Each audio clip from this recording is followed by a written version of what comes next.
What's up, cool people? Welcome to tonight's live stream. My name is Matt, aka That Random Christian Gamer. How we all doing tonight? Hi, Seth. Hope you're doing well. Alright. Especially since you redeemed the exercise before I even showed up on this, in the stream and changed it to this scene. I got the stuff ready. So, tonight we've got our usual Bible study lined up, going through a couple more chapters of the book of Ezra, specifically chapters 3 and 4. After that, because it's the first week of the month, basically, and I think with that logic, this might become a regular thing. Anyway, I'll be, playing some Gems of War after the Bible study, because first week of each month always brings like a new mythic character / troop in the game. So doing more stuff to, I don't know if prepare for that is really quite the right way to put it, but like, anyway, you do things in the game, you get a certain resource that might allow you to get the new troop easier, is what that boils down to. So yeah, anyway. Bible study, and then Gems of War. So that's the general gist of things. We have some exercise to randomize per Seth's request. So, let us see what we get. Let's see here. Tell you what. Alright. Exercise number 1. Okay, I have rolled a 3. It's really hard to see when it gets stuck at the bottom of the thing there. Anyway, okay. And what is the 3 again? Let me remind myself. Exercise number 3 is squats. Okay. And a set of 1 didn't really make much sense, so re-roll that. Okay. Sets of 6 with at least again, one is just lame. Whatever. I'll probably end up doing more, but okay, at least 3 sets, so minimum 18. Okay. Next exercise. Number 4, which gives us, or me, more accurately, jumping jacks.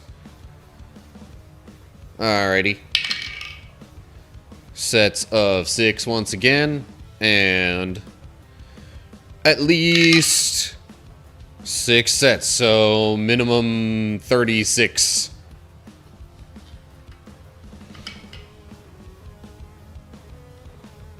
Okay.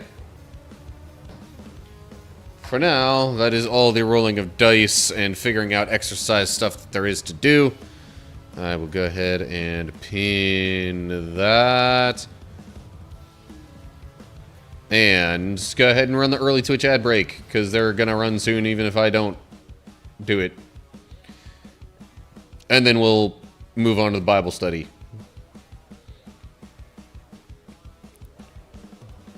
Okay. There we go. Just need to go to a different tab in my one window here. Change on over to this scene. And then we're pretty much ready to go for that.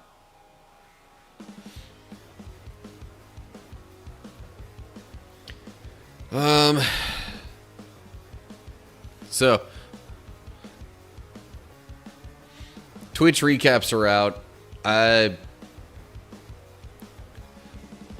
guess I would just say overall I was maybe slightly surprised by mine. Like, some of the things I saw as far as, like, viewers and engagement and stuff like that just were a little bit higher than I was expecting, honestly.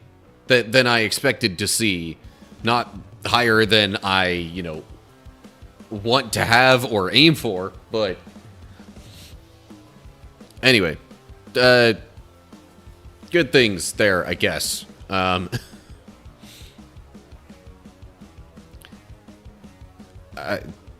trying to remember something I will say that I didn't really even think much about, but found interesting anyway, is that I essentially rated other people a lot more than I got rated, which, again.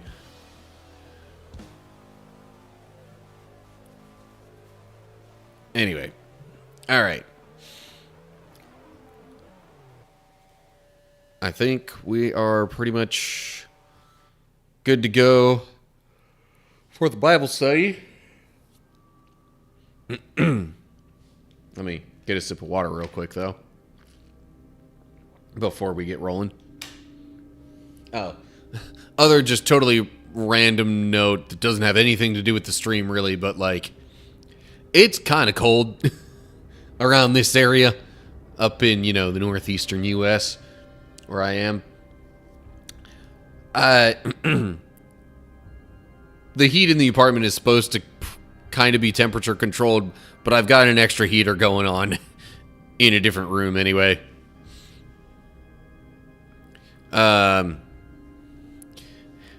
What do I think of the Twitch badge? I noticed that it's there, and I am pretty sure that's coming from, or as a result of, I don't know, the Twitch recap from this year. Supposedly, and this really surprised me, there was something in there that said I was in, like, the top 20% of Twitch users. What exactly that means, I don't know. Like, does that mean I have streamed in the top 20% of hours? Or what exactly does that mean? It didn't explain. But by whatever metric that they measure, I'm somehow within the top 20% of Twitch users. Anyway. And as soon as I start recording, stream wants to try and disconnect. Love that. Anyway. Okay. So, Ezra chapter 3. First couple of chapters pretty much just involved the announcement or proclamation, you might say, from the Persian king Cyrus, saying that God told him that a new temple should be built in Jerusalem. And so he, says anyone who worships God should go there. Well, especially I was going to say especially any of those who, were part of God's chosen people, or whatever wording it was there. I think it was just worded as those who worship God. Anyway, and then chapter 2 was a list of the people who went. Also, hello. I'm not going to say all those ha's, but haha. 4315. Hey there. Hope you're doing well. Okay. So, with people back in Jerusalem to rebuild the temple, we get to Ezra 3, so let's see what happens. In early autumn, when the Israelites had settled in their towns, all the people assembled in Jerusalem with a unified purpose. Then Yeshua, son of Jehozadak, joined his fellow priests and Zerubbabel, son of Shealtiel, with his family in rebuilding the altar of the God of Israel. They wanted to sacrifice burnt offerings on it as instructed in the law of Moses, the man of God. Even though the people were afraid of the local residents, they rebuilt the altar at its old site. Then they began to sacrifice burnt offerings on the altar to the Lord each morning and evening. They celebrated the Festival of Shelters as prescribed in the law, sacrificing the number of burnt offerings specified for each day of the festival. They also offered the regular burnt offerings and the offerings required for the new moon celebrations and the annual festivals as prescribed by the Lord. People also gave voluntary offerings to the Lord. 15 days before the Festival of Shelters began, the priests had begun to sacrifice burnt offerings to the Lord. This was even before they had started to lay the foundation of the Lord's temple. Okay, real quick. I'm pausing the recording bit because stream's doing weird stuff. I guess it disconnected long enough for it to even, like, for Twitch to try and reset all the ad stuff and all of that. So,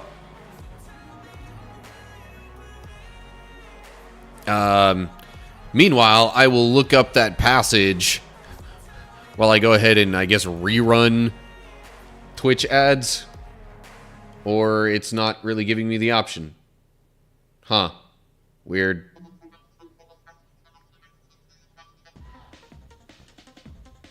Yeah. Just all sorts of weird stuff all around this. Anyway. It's Mark 14. Let me see what it says. Worst case scenario, this goes into an ad break.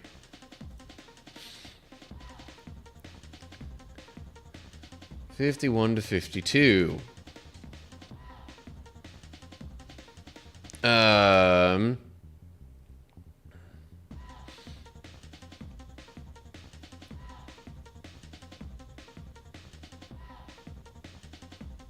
Okay, well, that's just 2 verses with, like, no surrounding context, so other things, reading some other verses around that might help, but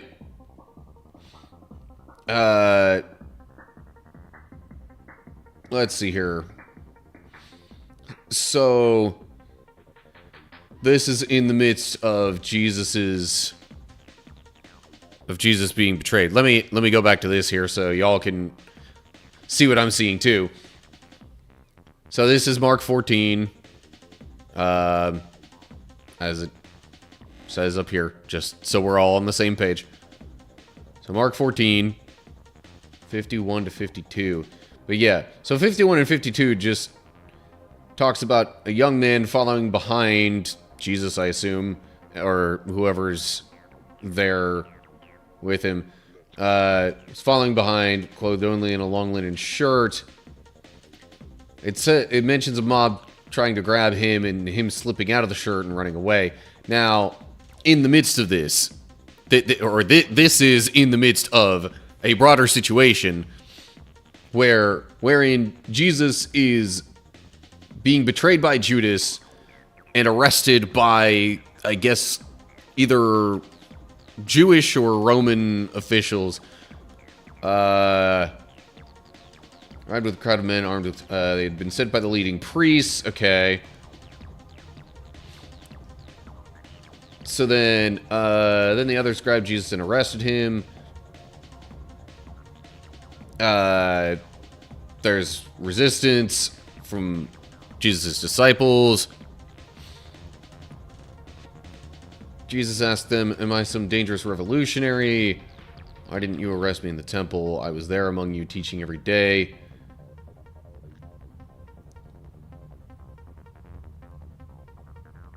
Well, so clearly there's like an angry mob kind of going along with Jesus and the officials or whoever, soldiers, I guess, in the midst of his arrest. And now the ad break is rolling, and I might want to hold off on what I'm going to say, but the short version, while that is going, is, I would say that, like, it just speaks to how wild the mob was.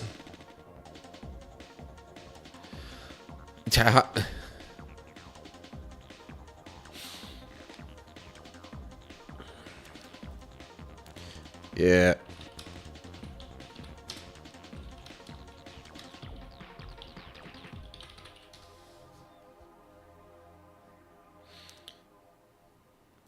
"15-second delay."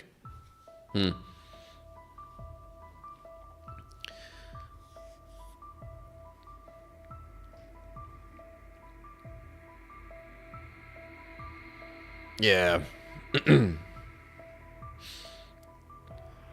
So, waiting until the ad break is done to give my full explanation, but it says the mob there.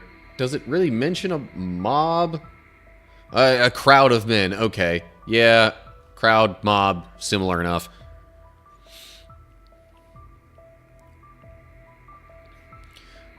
So this crowd of men, aka a mob that is mentioned here, shows up to arrest Jesus, probably escort him to the religious leaders for, you know, a trial or hearing or whatever. And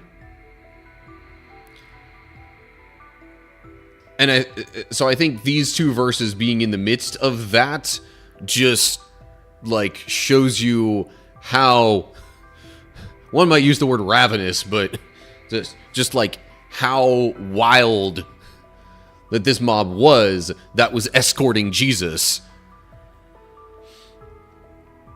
Who is the man running to? It doesn't necessarily say that he ran to anyone in particular. Just wanted to run away from the mob. Because, I mean, why would the mob be grabbing a hold of him when they're there to arrest Jesus? Other than they're just, you know, again, kind of going wild in the whole situation. So, this man that it mentions here just kind of got, air quote, caught in the crossfire. Or, you know, he I don't think there's any, like, particular who is the person running. It doesn't really say. It just describes him as a young man, which I think just speaks further to the idea that he's just some random guy, didn't have anything to do with the situation really, or the arrest of Jesus, and yet the crowd is so wild that they're just like, they're riled up, they're grabbing at people, they want whatever they think justice is so badly that they're just, I mean, shoot, I can't help but think some of the people that were part of the, you know, January 6th riot back here in the U.S. a few years ago after the 2020 election, like, some of those people probably didn't go there initially intending to, like, really do any significant damage or anything like that, but in that sort of mob situation, sometimes people get whipped up into a frenzy and do more than they initially wanted to. So, anyway, yeah, overall, the short version is, I think it's just an example to show how whipped up this mob was, how riled up they were to arrest Jesus.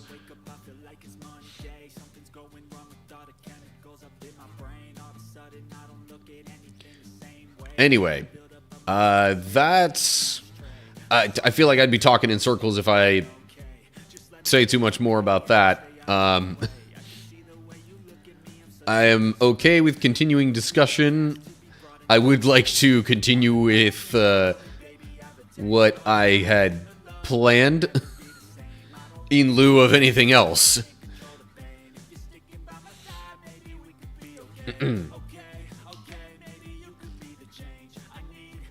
Okay.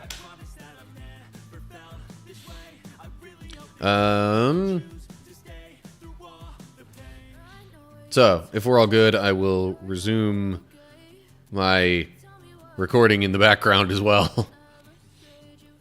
Because for those who don't know, I take my planned Bible study and some other things that I stream, record those, edit them later, and no, you don't have to be sorry. It's just like one of those things where I didn't want to dwell too long on it and just A, talk in circles, and B, divert a bunch of time away from what was initially planned because of just talking in circles after that. Alright. So, back to Ezra chapter 3. But again, discussion can continue. Just no, I'm focused on this at the moment and might take a minute to respond to things or whatever. Anyway. Okay. Alright. So, So, priests and others are actually now getting together to rebuild, and they're starting with the altar because they want to be able to make the sacrifices and things like that that are prescribed in the law. Like, there's stuff that was, I guess, required of them, especially if they wanted to, you know, be in God's favor and do certain things the right way. And I'm sure building and dedicating a temple is one of those things that you would want to be done the right way. So, yeah. They start building the altar, and they use it then for, you know, some of the regular offerings, but especially like, you know, the big festivals and things like that. So at least as far as that goes, it seems like they're pretty much following all the things that they're supposed to. Now, I'm not quite sure if they had any sort of structure around this altar for a while. If they did, it was probably pretty basic at first. But anyway, that's just kind of like step one that they've taken in their efforts to, in their broader effort to rebuild the temple. A couple of little notes here from the translators. Here early in verse 1, Hebrew says in the 7th month rather than early autumn. The year is not specified, so it may have been during Cyrus's first year or second year. Which, I mean, considering Cyrus's proclamation was in the first year of his reign, yeah, either is relatively plausible. The 7th month of the ancient Hebrew lunar calendar occurred within the months of September or October, if it was 538 BC, or it would be October-November time frame if 537 BC. You know, with the calendar working on a different cycle, it, I guess, you know, shouldn't be too surprising that the timing relative to our modern months could be a bit different one year to the next. Verse 2, note here, Hebrew says Jozadak, which is just considered a variant spelling of Jehozadak. Also used in verse 8. Same person, either way. Hebrew language with its different letters and vowels or lacking thereof leads to a lot of perhaps slight differences in transliteration of names in the source text that they might have pulled from, potentially. Okay, then the note down here in verse 6, after it mentions the Festival of Shelters, Hebrew says on the first day of the 7th month, which I guess was supposed to be the 15 days before the Festival of Shelters began. Anyway, this day in the ancient Hebrew lunar calendar occurred in September or October. Festival of Shelters began on the 15th day of the 7th month. So, wasn't it technically then 14 days before? Because if Hebrew says it was on the first day of the 7th month, and then the festival begins on the 15th day. Anyway, it's just, splitting hairs if I read too much into that.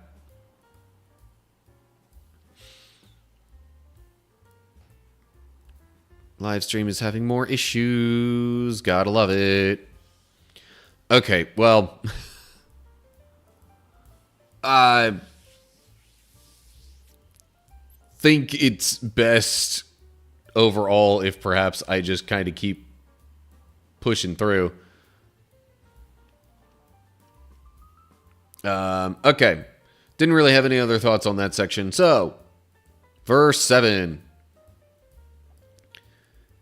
Then the people hired masons and carpenters and bought cedar logs from the people of Tyre and Sidon, paying them with food, wine, and olive oil. The logs were brought down from the Lebanon mountains and floated along the coast of the Mediterranean Sea to Joppa, for King Cyrus had given permission for this.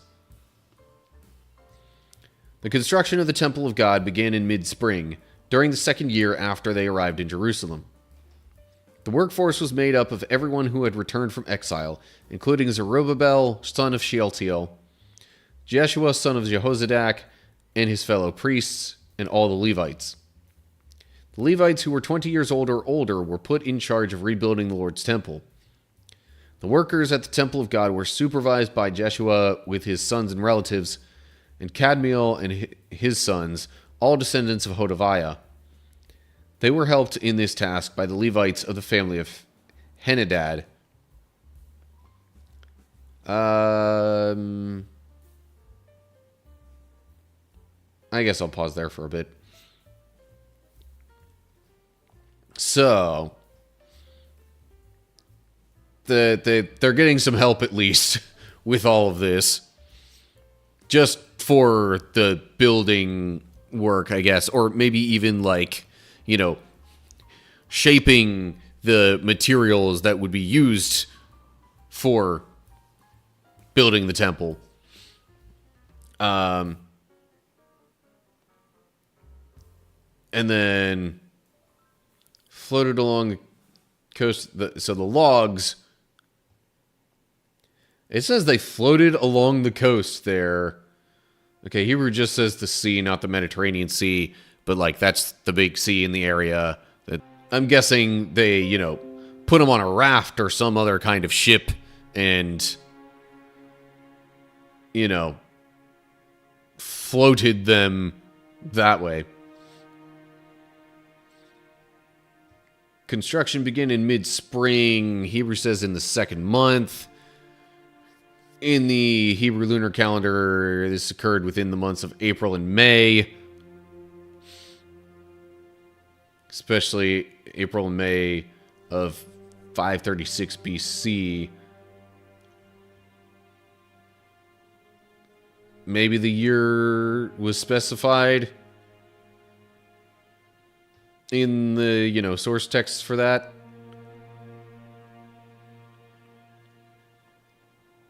because I'm not remembering that it, specified any time passage since the first bit of the chapter. Anyway.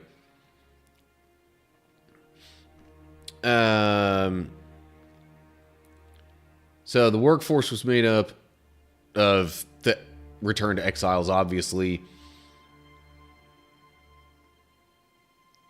And okay, so it was mostly the Levites doing the manual labor in the rebuilding, it seems. And then some of the priests and or maybe the, elders, you might say,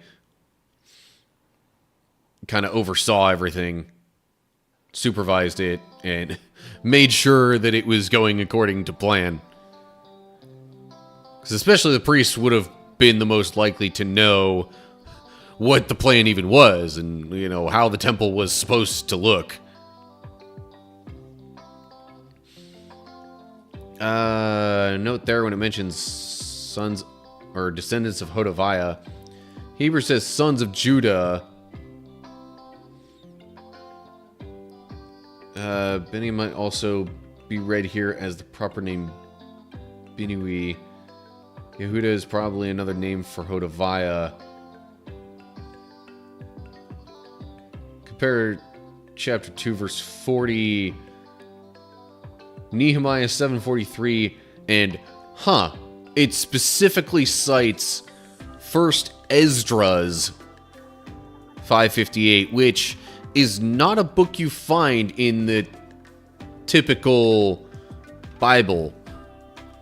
At least not like your typical Western Bible.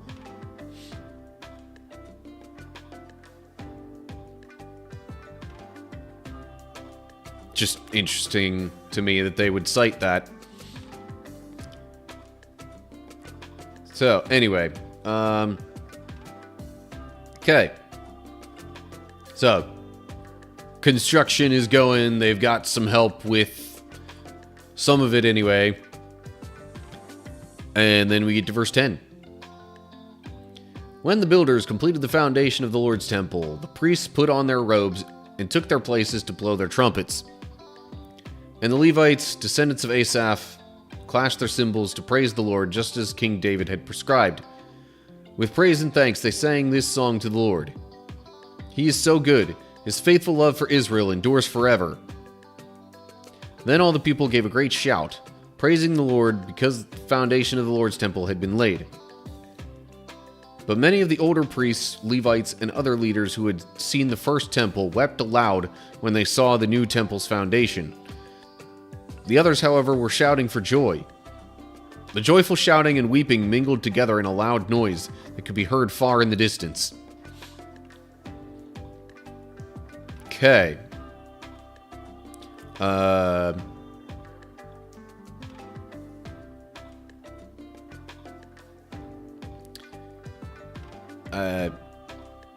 Kendra, I appreciate your positivity.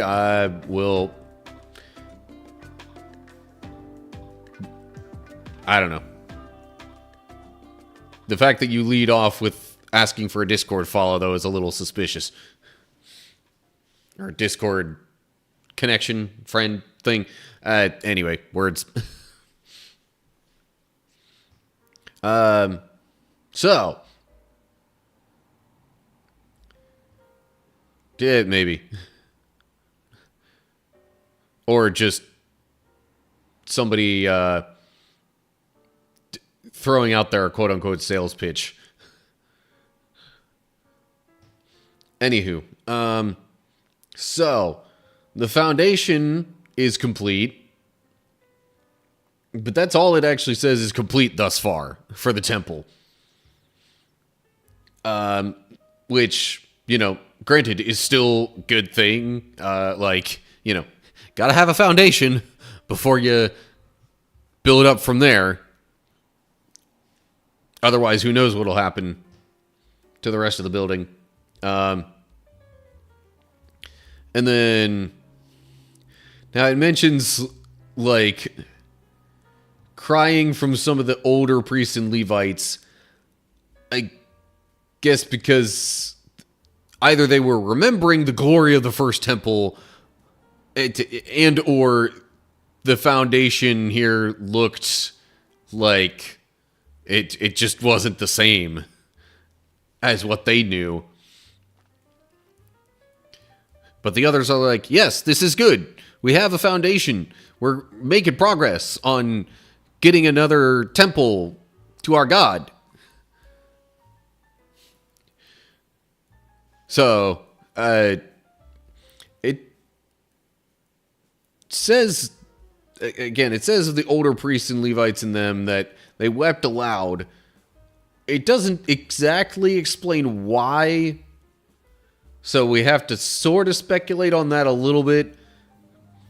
But considering they're like contrasting that with the shouts of joy, I don't think this was, weeping for joy. I think it was weeping out of some kind of sadness.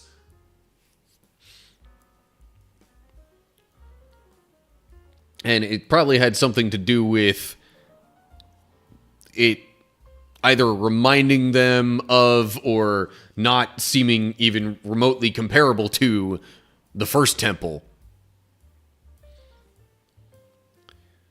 But I would like to think I would side with those shouting for joy.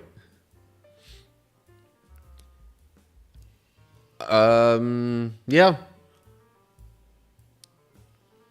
Otherwise, I don't know if I have too much else to say. There's more than just shouting for joy, though. There's also, like, trumpets being blown, so a little bit more of a celebration than just, like, a huzzah kind of thing.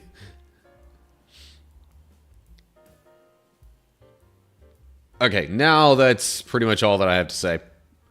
So that'll do it for Ezra chapter 3.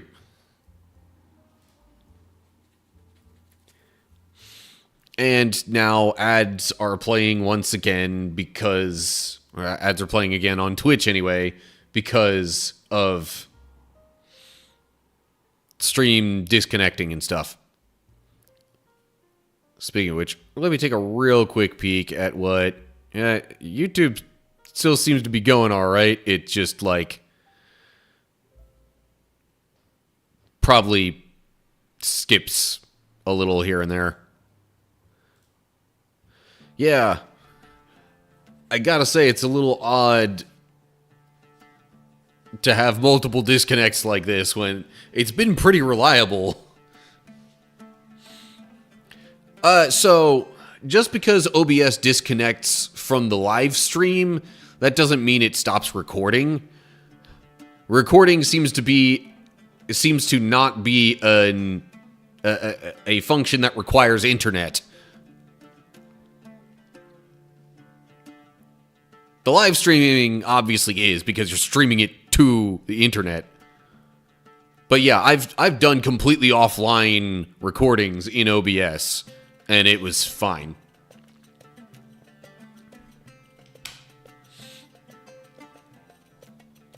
Okay. Well, whatever ad break there might have been should be done now. So, on to our second chapter of Bible study. Okay. We're looking at Ezra chapter 4 now. So, events thus far. King Cyrus of Persia declares God wants a new temple built. People who worship him, go build it. Oh, and here's some stuff to help you out a little bit. So that happens, and then they go. Chapter 2 is just a bunch of listing out the people who went.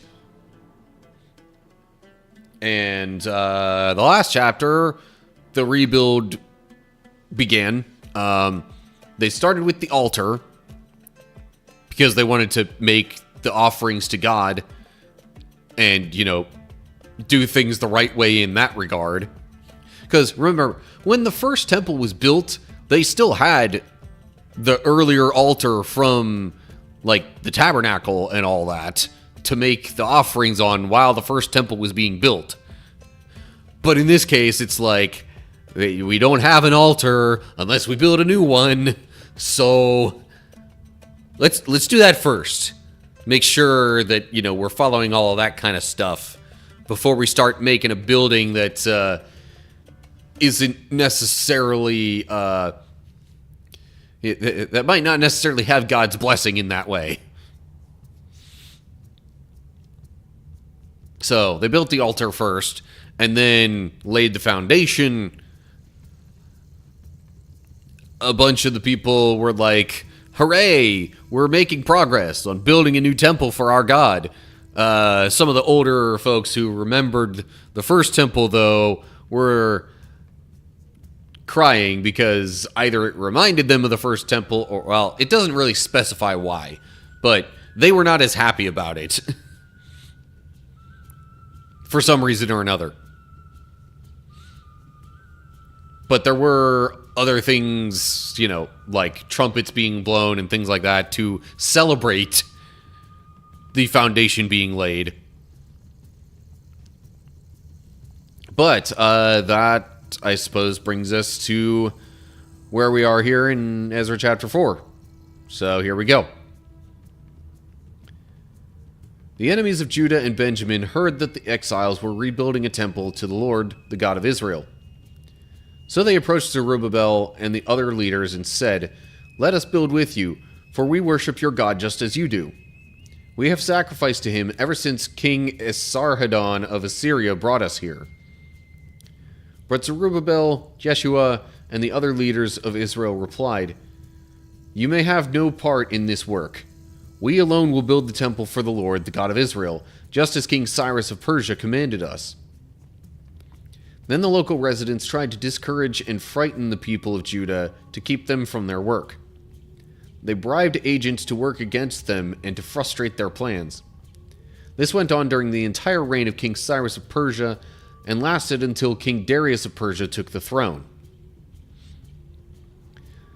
So,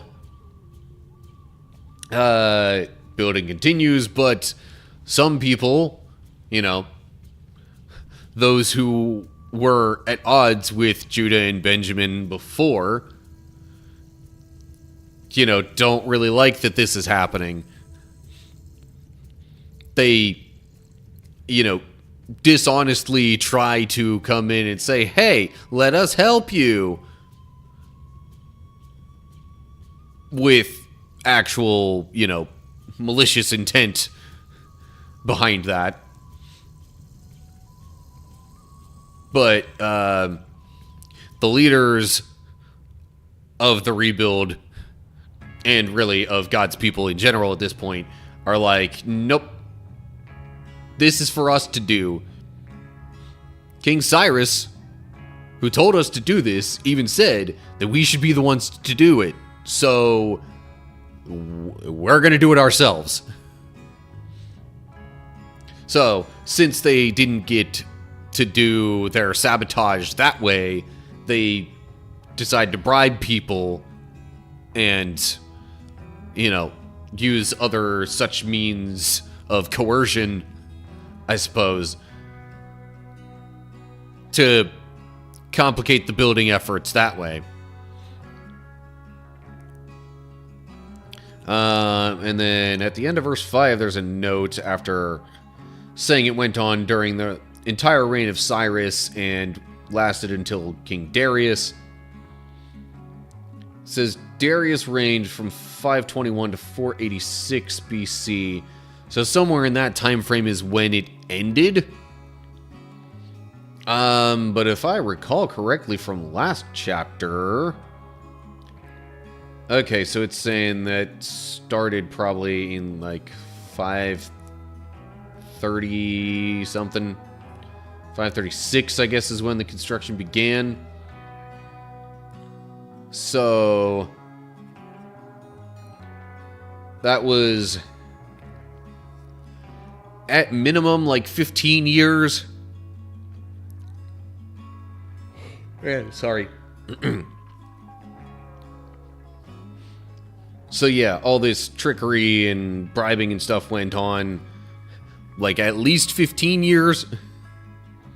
But add as many as like another 35 potentially onto that. Although it says until King Darius took the throne, so that implies it was definitely early in his reign, if not right away. So I guess I'd lean more towards the like 15-year time frame for all that. Okay. Moving along to verse 6.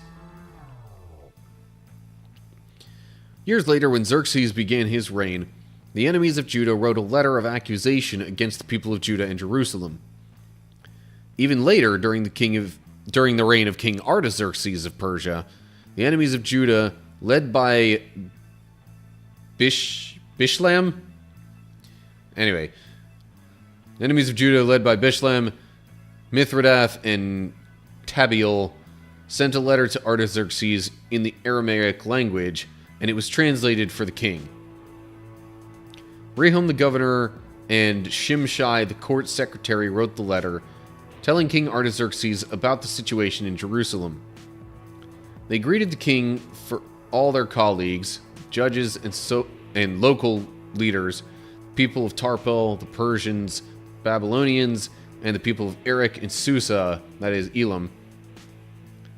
They also sent greetings from the rest of the people whom the great and noble Ashurbanipal had deported and relocated in Samaria and throughout the neighboring lands of the province west of the Euphrates River. Man, that's a real wordy kind of verse there. Okay. Feel like I need to give my brain and my mouth a pause for a sec there, just to not be fumbling over pronouncing things I'm not familiar with.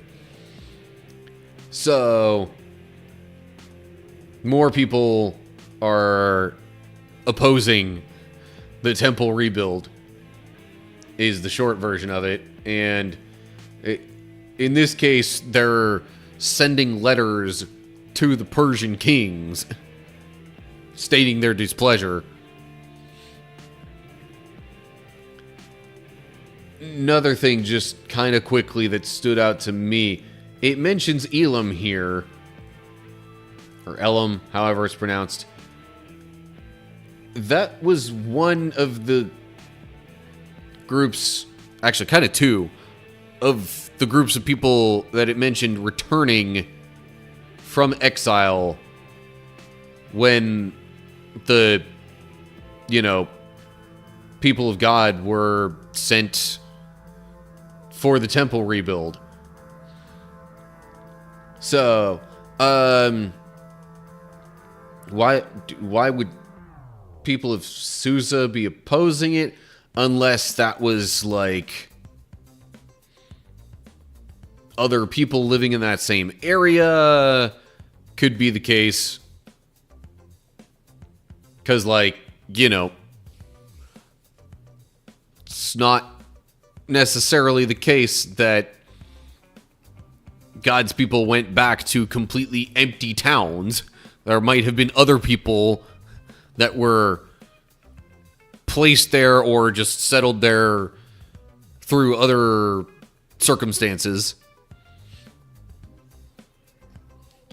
So, in any case, people from all around the Persian Empire took opposition to the new temple being built. Note here, it's Xerxes. Hebrew calls him Ahasuerus, or something like that. He reigned 486 to 465, which was right after Darius.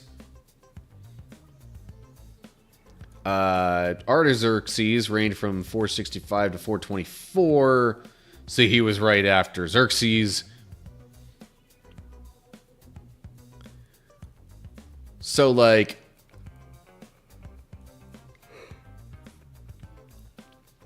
I guess the people who disliked the idea stopped, their bribes and more direct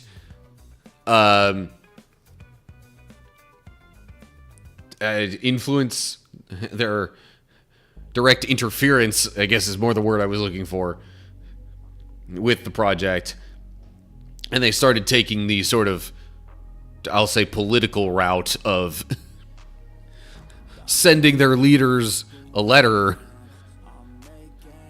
that they don't like the idea. We'll actually read what it said a bit later on once we get into the next set of verses, but there's a couple of more notes to look at before we get into that. The original text of 4:8 through 6:18 is in Aramaic. Interesting. So from this point on in this chapter, all the way through a couple of chapters later, was originally in Aramaic. Or that's like the source text that they have to work with.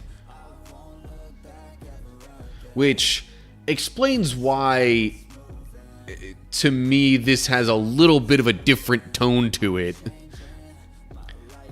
Like, it almost sounds like it was written by someone who thought opposing this new temple was a good thing.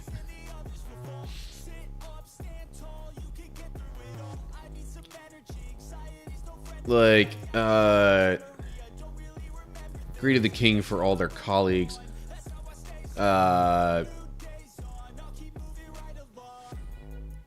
Okay, maybe it's...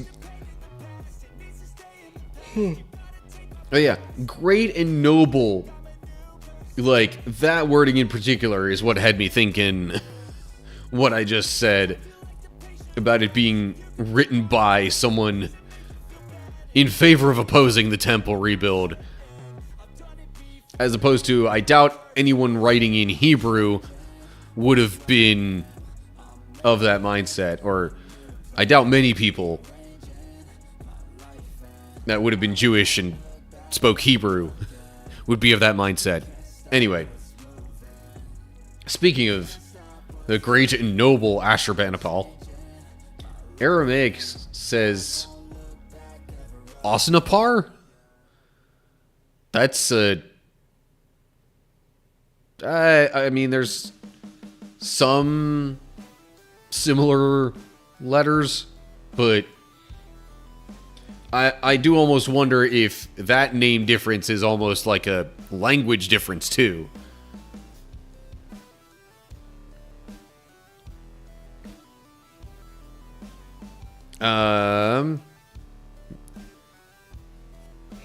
Sorry. So then this note here mentions the Euphrates River. Aramaic says the province beyond the river, rather than west of the Euphrates, which, yeah, for most of the people would have been beyond the river. There's definitely more people living east of the Euphrates that would have been involved in this situation than those west of it. Okay. So then, we get to verse 11 here, which actually gives us a copy of the letter that was in opposition to the rebuild. Let's put it that way.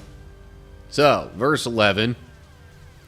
This is a copy of their letter, the one to Artaxerxes. So we're clear. To King Artaxerxes, from your loyal subjects in the province west of the Euphrates River. The king should know that the Jews who came here to Jerusalem from Babylon are rebuilding this rebellious and evil city. They have already laid the foundation and will soon finish its walls. And the king should know that if this city is rebuilt and its walls are completed, it will be much to your disadvantage, for the Jews will then refuse to pay their tribute, customs, and tolls to you. Since we are your loyal subjects, and do not want to see the king dishonored in this way, we have sent the king this information. We suggest that a search be made in your ancestors' records, where you will discover what a rebellious city this has been in the past. In fact, it was destroyed because of its long and troublesome history of revolt against the kings and countries who controlled it. We declare to the king that if this city is rebuilt and its walls are completed, the province west of the Euphrates River will be lost to you. Okay. So, they paint it as much as possible in a way that makes it sound like they just want the best for their king. And if this city is rebuilt, then your kingdom will become less powerful because these people will rebel and not pay their taxes and things like that. Because there's clearly no other motive that these people would have had for sending this letter at all. No.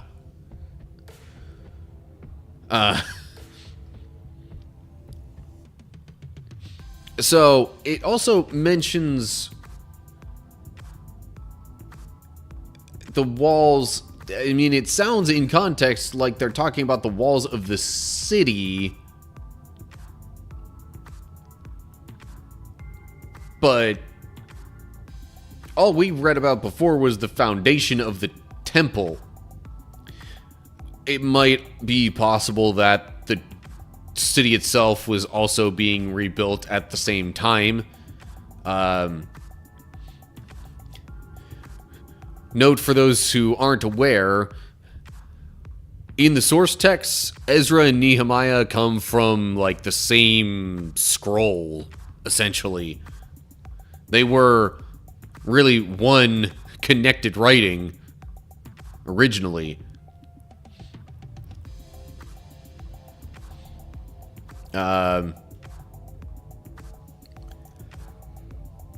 It's just, I think one focuses more on the building of the temple and the other on the building of the walls of the city and maybe some other things related to having an actual decent city to live in.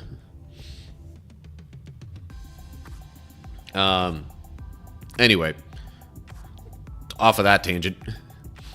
So, these people try to convince King Artaxerxes that this city should not be rebuilt because then the people who live in Jerusalem, essentially God's people, are going to rebel and or cause trouble and or not pay tribute and do things like that that will then weaken the Persian kingdom.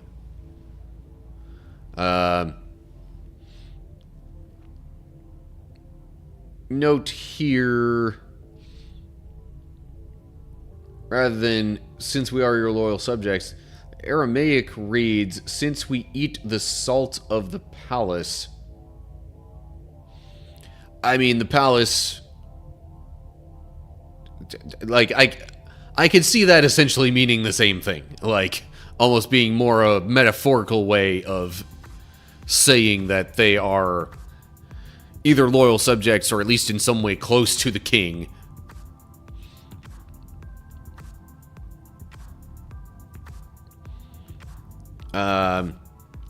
Also, they're calling for a search to be made of records as possible evidence against the idea of rebuilding Jerusalem. Because, like,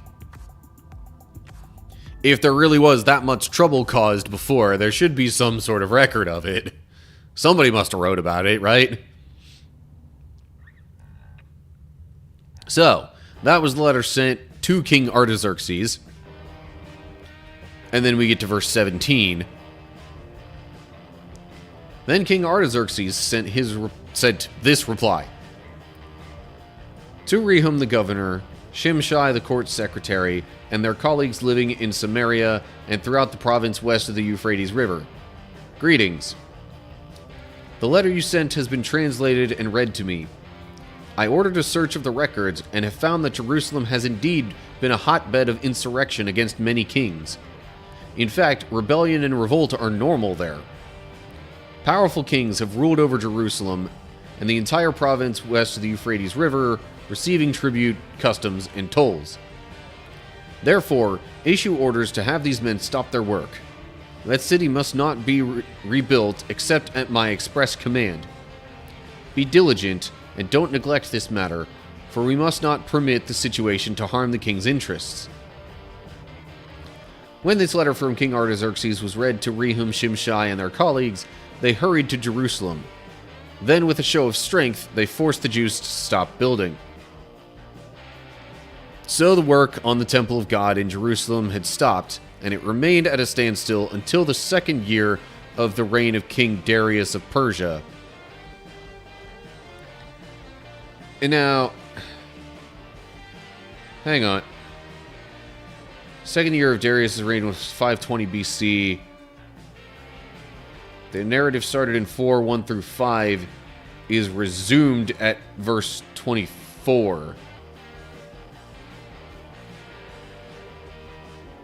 So 1 through 5 stopped with the whole situation involving the bribes, which is understandable that that would have caused a standstill.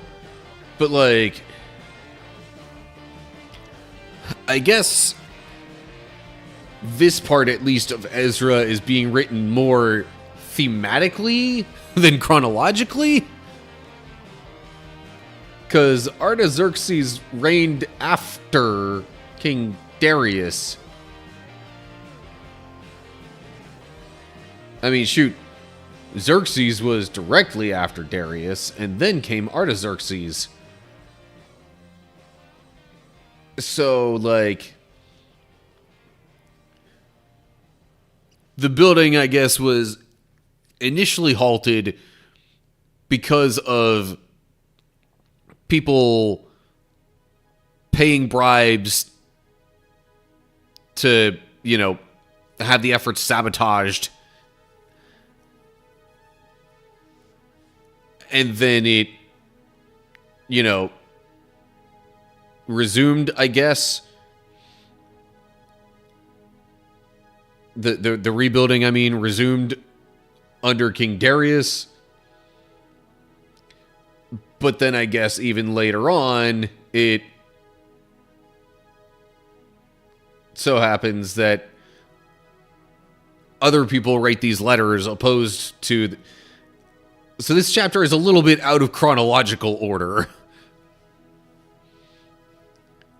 All these letters and things came after verse 24 here, essentially.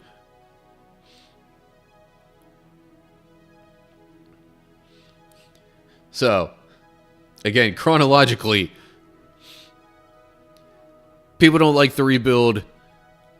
They bribe people to sabotage it. So the rebuild stops for a while. Probably about 15 years.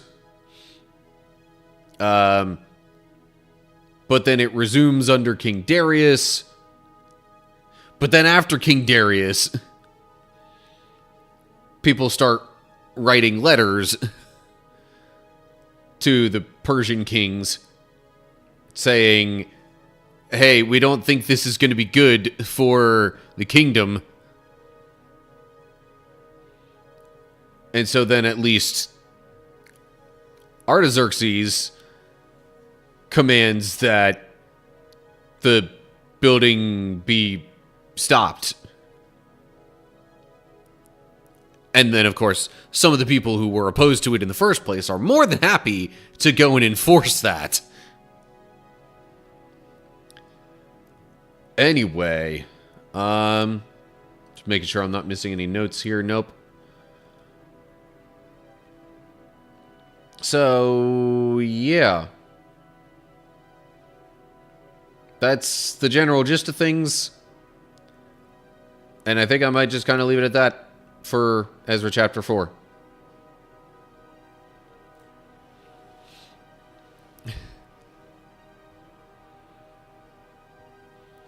There are, I think, a total of 10 chapters in Ezra, so yeah, it's not going to be especially long. But that's the 2 chapters that I had planned for this particular evening.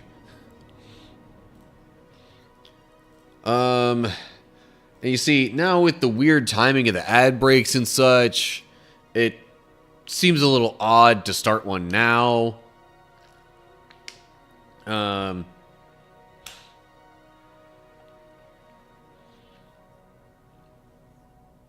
Ready and do. Oh, yeah. To like, yeah, because we're gonna be adding perhaps even a bit more randomness to our usual Gems of War, you know, activities. That's the word I was looking for. Okay. Give me just a sec to change scenes here. Fade out the background music I had going. And now I'll pull up Discord. Hopefully things don't, you know, get even further complicated for the stream. You know, due to running Discord calls. Anyway. Okay. Oh,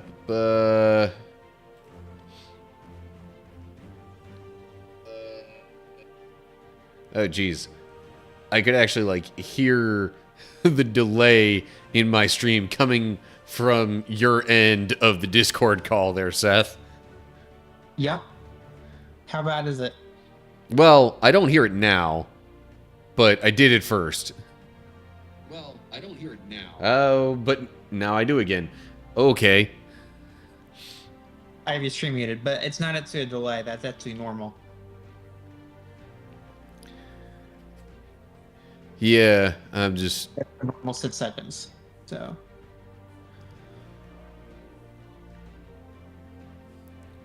Yeah, I'm not sure what you may potentially want to do about that to not have it, like, you know...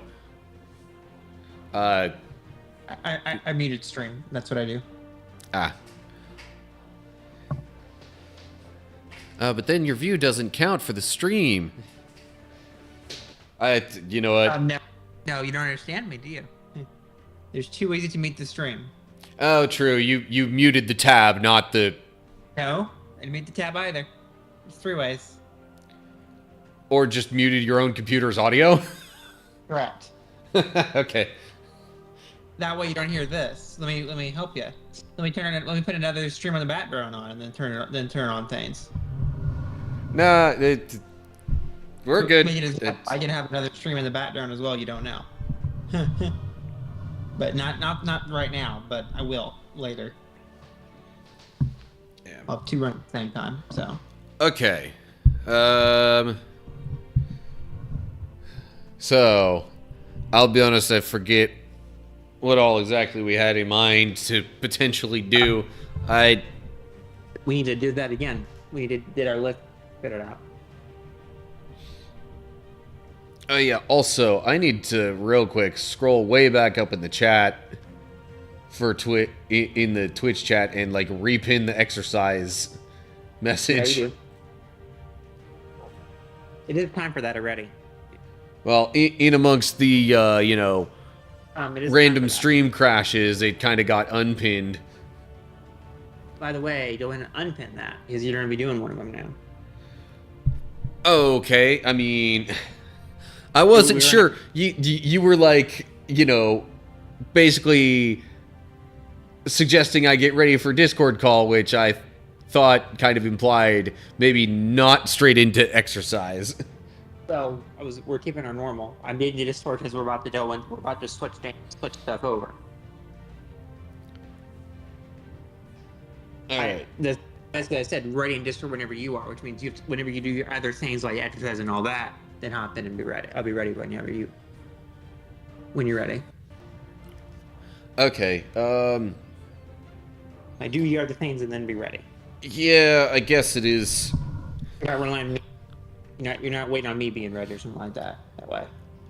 Yeah, I guess real time wise, it would be a time when I would normally do some of the exercise. Okay. So let me. Another 3 hours of stream. We have to wait for 2. We have to wait. Well, there's 2 hours of stream. Past that. 20 minutes and then an hour for the next set, and then an hour for the next set break. Unless you want to do that again. So, your choice. Yeah, if I just. If I purely wait for when the ad breaks happen, the possibility of the stream crashing again would complicate that idea.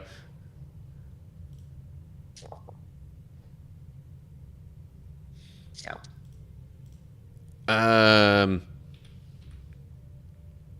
I do.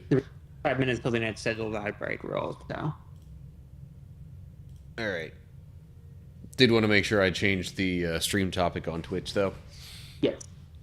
Okay, well, now my mind's pretty much made up to do some of the exercise now, so. What are you doing? We rolled squats first. I'll do squats first. Okay.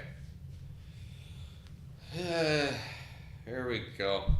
And so that was at least 18. Gotcha. Yeah. Set to sit minimum 18. Yep. Okay. Yeah, there we go. Yep. Didn't feel like my legs were far enough apart there. Okay, there we go. 2, 3,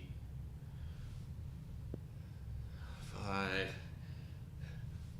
You know, I really feel like I'd prefer trying to be conversational during these moments, if and when I can.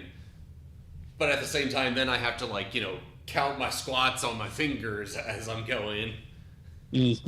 So, I don't know. At this point, I'm already at 18. I'm just going to do a little bit extra for, sake of getting a little more out of it. I don't know. But I think at this point, I am now at 24. And that feels good enough to me. Okay. Here's your new pen. Okay. Let me unpin that first one, pin the new one, and there we go. Okay. Now, gem time.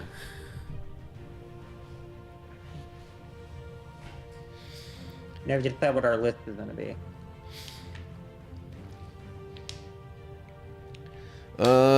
So, things I could potentially do include, well, there's, I guess, what was that?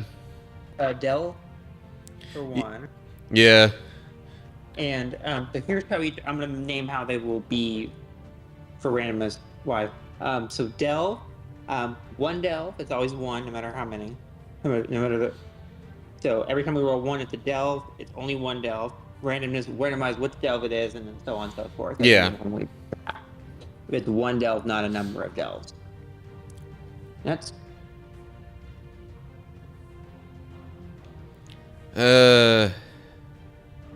Other stuff we could do. So, I mean, I do have the Tower of Doom guild event stuff potentially. And then what is that guild event? How does that guild event work? For reference. Yeah, so this is one where you basically just fight through the different rooms on each floor of a tower which those could be randomized. One of them gives you the... Okay. And token do thing. One of those unlocks the room that then allows you to go to the next floor. However, I'm realizing I don't know for sure if I want to include that in this type of randomness format, because right now, like... So the tower is the same across each individual guild. So far, the, contents of this floor and any beyond it have not been reported within the guild, so a bunch of people, like... It's possible if I check out the rooms, I could tell the rest of the people in my guild, hey, here's what's in these rooms. Maybe don't bother with some of these. Yeah. So now I'm thinking, I don't know if I want to include that in a bunch of randomness. What other or is a soul deal event to include or not then? I mean, there's probably enough other options. So let's... Specifically on the Dild event. Is there another Dild event that's going on currently? No, the Tower of Doom is the only one right now. Completely. Underspires, next, I believe. Yeah, Underspire, that's definitely an option.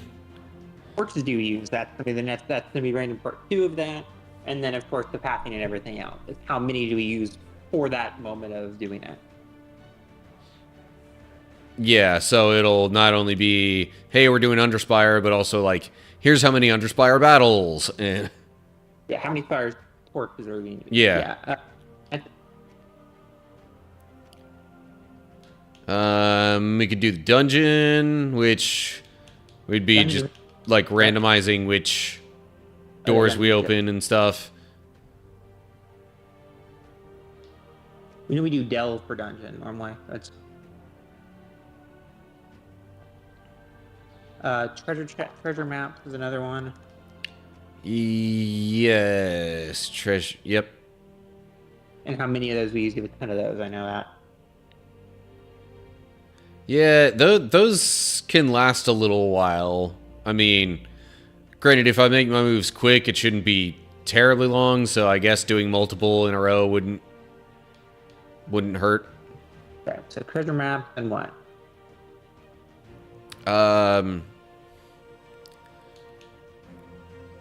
We could do the arena, which is like,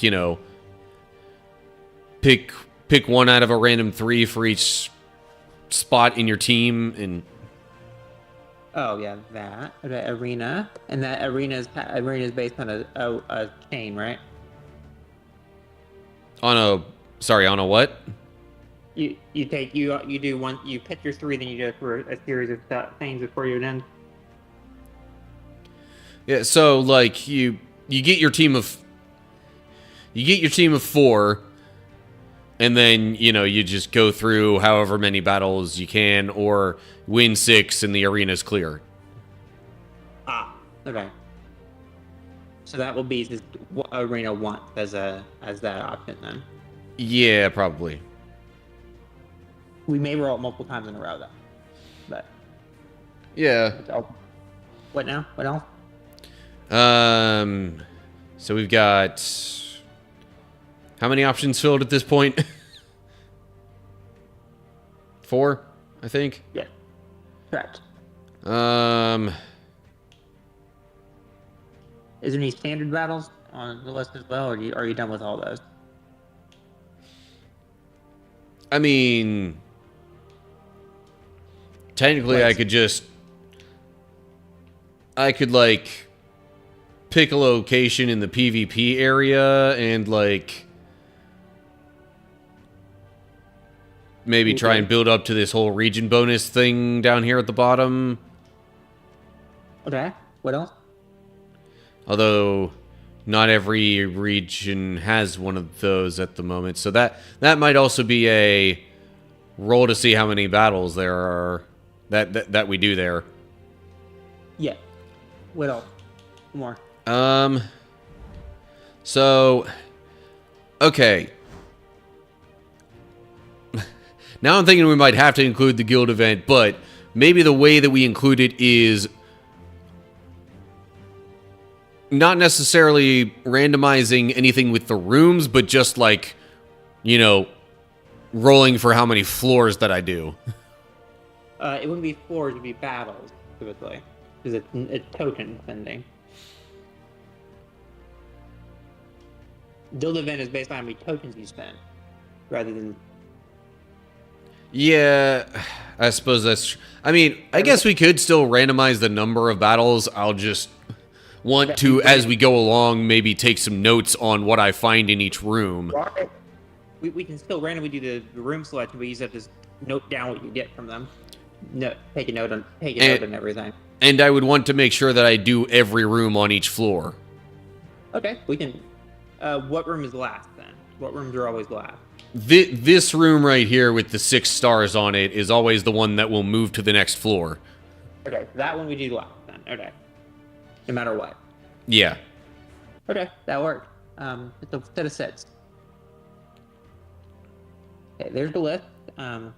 Here's a funny thing. Keep note of that or pin it. That's the problem. It needs to be done something with it so we don't lose it.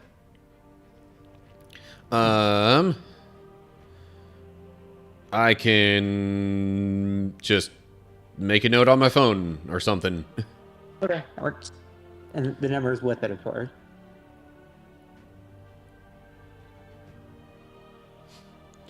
Okay. And honestly, those options could probably hold up Yeah. in most future... Especially when I roll... Yeah, especially when I start with this. We can change it every time, though. It doesn't have to be the same sits in the same order every time. Yeah. How about we start with this? Adele to start with. Okay. I'm just trying to make my note here for future reference. Yep. Today's future reference, yeah. I am on item number 4. Now 5. PvP. 6. Guild event. Guild event. Okay. And starting with the delve. Starting with the delve. Okay. Which means I gotta change to this map. And how many are there? I can't remember the number. 88? Yeah, I really wish there was an easy way to look that up, and good grief. My mouse just freaked out for a sec there. I think it was somewhere around 88 or something like that. Something in a high number. No, there's not that many. Maybe like 30 or 40 some. 2, 3, 4, 5, 6, 7, 8, 9, 10, 11, 12, 13, 14, 16, 17, 18, 19, 20, 22, 23, 24, 25, 26, 28, 29, 31, 34, 35. 38 sounds vaguely familiar, and that's what I'm counting right now, so I'm going to say 38. Okay. How about an 8? 8. Okay, well, let me, I guess, go in roughly the same order that I was looking at it. In reading order, as a reminder. Yeah. 1, 2, 3. Kind of hard to tell at some spots which one's, you know, further north. It's the Warrens, I believe.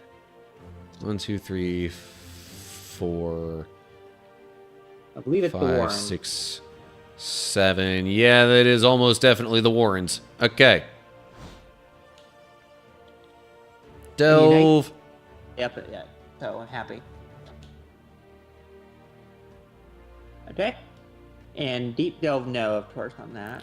No. 1. So, oh, you're coast. Yeah, because that just picks the, like, Resetting. enemy levels and stuff. Okay, so let's make our teams and all that part now. Yeah. And technically, the only restrictions we have are colors. Now, how shall I order the troops? Just do the default A to Z, or... Yep, A to Z order to be ready for a large roll. Yeah.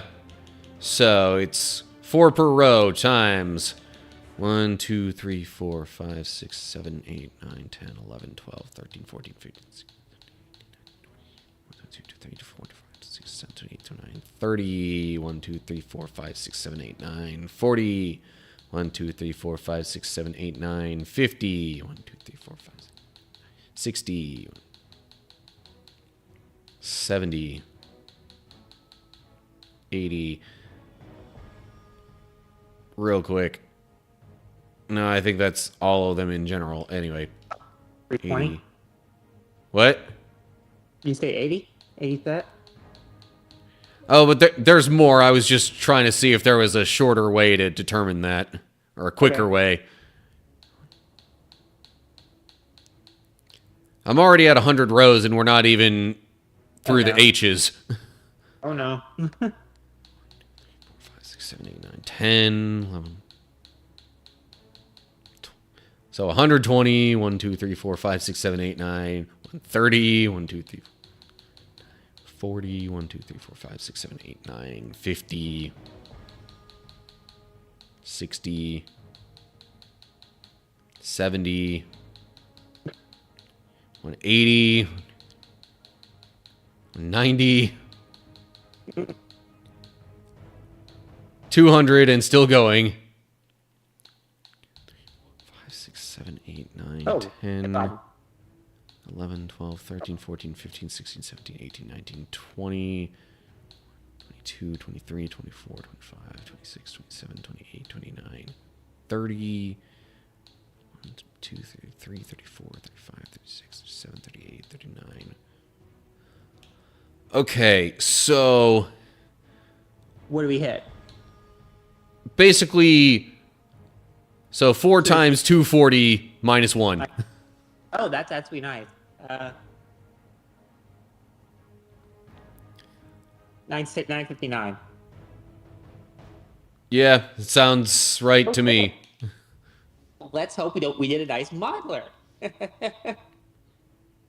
Hope we did a number divided by 4. No, we do not have 4. 4 and 5. Sorry, what was that? 4 and 5. Row 102, number 1. Row 102, number 1. Okay. And I'll have to do this 2 more times. 6, 7, 8, 9, 10, 11, 12, 20, 30, 31, 32, 33, 34, 35, 36, 37, 38, 39, 40,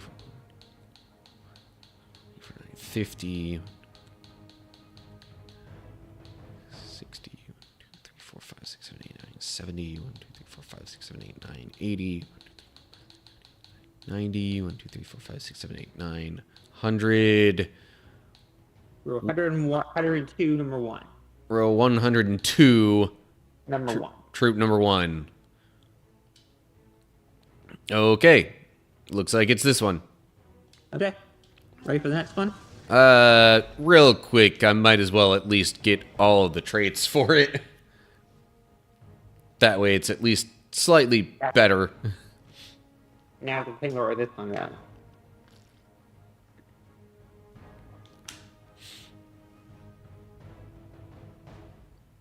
All right. 40, number 1. Row 40. We're 40, number 1.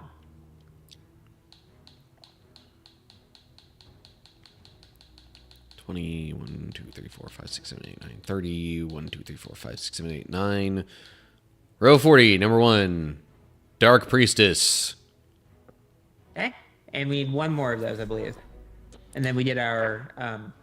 then we do the weapon. And the weapon takes the last slot. But I actually will give you 4 numbers because I'm going to give you an option of which one to delete when we do the weapon. 542, which is going to be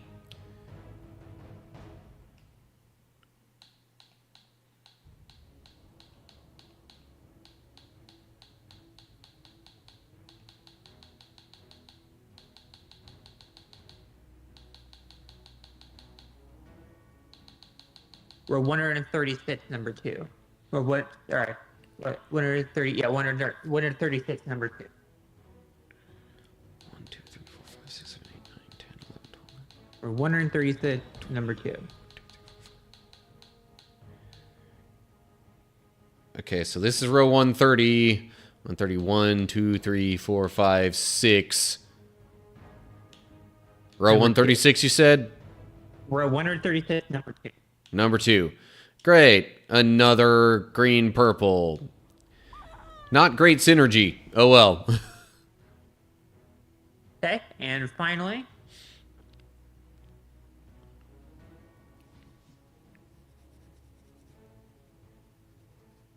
row 53, number 3. Row 63. No. Row 53, number 3. 53. Okay. Row 53, number 3. Let me go back to the start. Fortunately, when scrolling all, like, really quickly up and down, I can just use the triggers to get to the different letters of the alphabet. Anyway. Nice. Okay. So, 53. 1, 53. 2, 53, number 3. 3, 4, 5, 6, 7, 8, 9, 10, 12, 13, 14, 15, 16, 17, 18, 19, 20, 1, 2, 3, 4, 5, 6, 7, 8, 9, 30, 1, 2, 3, 4, 5, 6, 7, 8, 9, 40, 1, 2, 3, 4, 5, 6, 7, 8, 9, 50, 1, 2, 3. Troop number 3, you said then? Row 53, number 3. Okay, we have a dryad. Okay. And then weapon. How many weapons do we have a choice of? It's all of them, I think. Which, there is actually an easy way to see that. I have 613 weapons unlocked. Woohoo! Okay, this is actually a little easier then. And how many are in a row, by the way? What's that? How many are in a row? 4 again? Yeah. Always 4. Perfect. Yeah, I like this. Row 81. 6, 7, 8, 9, 10. Yeah, know what I said. I didn't say a number at the end. Okay. 11, 12, It's 13, modular. It's a 14, modular 15, number. 16, 17, 18, 19, 20. 1, Row 2, 3, 81. 4, 5, 6, 7, 8, 9, 30. 1, 2, 3, 4. Crud. I think I fumbled that up a little bit. Let me start over. 1, 2, 3, 4, 5, 6, 7, 8, 9, 10, 11, 12, 13, 14, 15, 16, 17, 18, 19, 20. Okay. 1, 2, 3, 4, 5, 6, 7, 8, 9, 30. 1, 2, 3, 4, 5, 6, 7, 8, 9, 40. 6, 7, 8, 9, 50. 1, 2, 3, 4, 5, 6, 7, 8, 9, 60. 1, 2, 3, 4, 5, 6, 7, 8, 9, 70. 1, 2, 3, 4, 5, 6, 7, 8, 9, 80. Which row was it again? Row 83. 83. Okay. We're 83 modeler.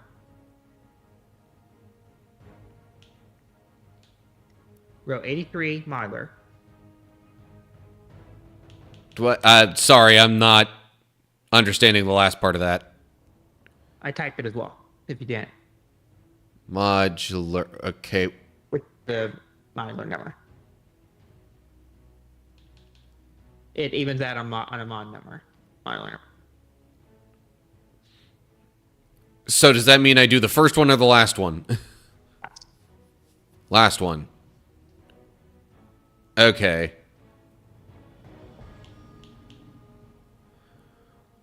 Well, I really don't want to have 3 different things that are the same 2 colors, so I'm probably going to replace one of these 2 troops.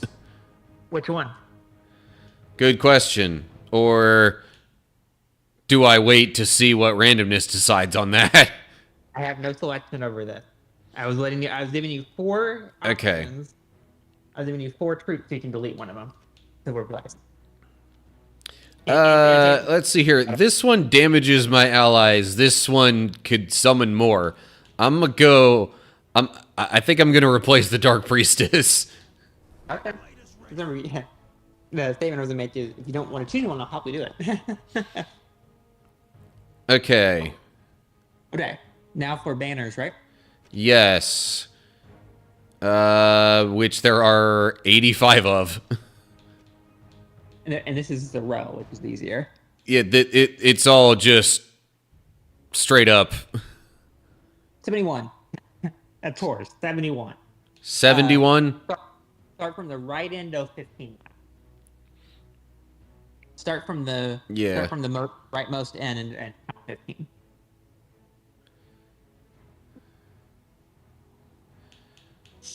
Go opposite reading order number 15. If only it didn't cycle back around. I think that's the last one. Because it goes by kingdom name, and I think alphabetically Zajan is the last kingdom. Yeah. So then 15 to the left? Opposite reading order number 15. So wait, I include this one as number 1. Correct. Okay. 2, 3, 4, 5, 6, 7, 8, 9, 10, 11, 12, 13, 14, 15. The Armored Banner. That definitely helps my team more than it hurts. In fact, it doesn't hurt my team at all. Nice. Because I rolled a 71 and there's 85 options, so number 15 going back. How many do we do classes or not? Do we do any of the others? Yeah, classes, it doesn't list there, oddly enough. Although that should be equal to the number of... That one? Do I need to do that one as well? Kingdoms. 2, 3, 4, 5, 6. I'm just trying to figure out how many there are. Ads, by the way. 12,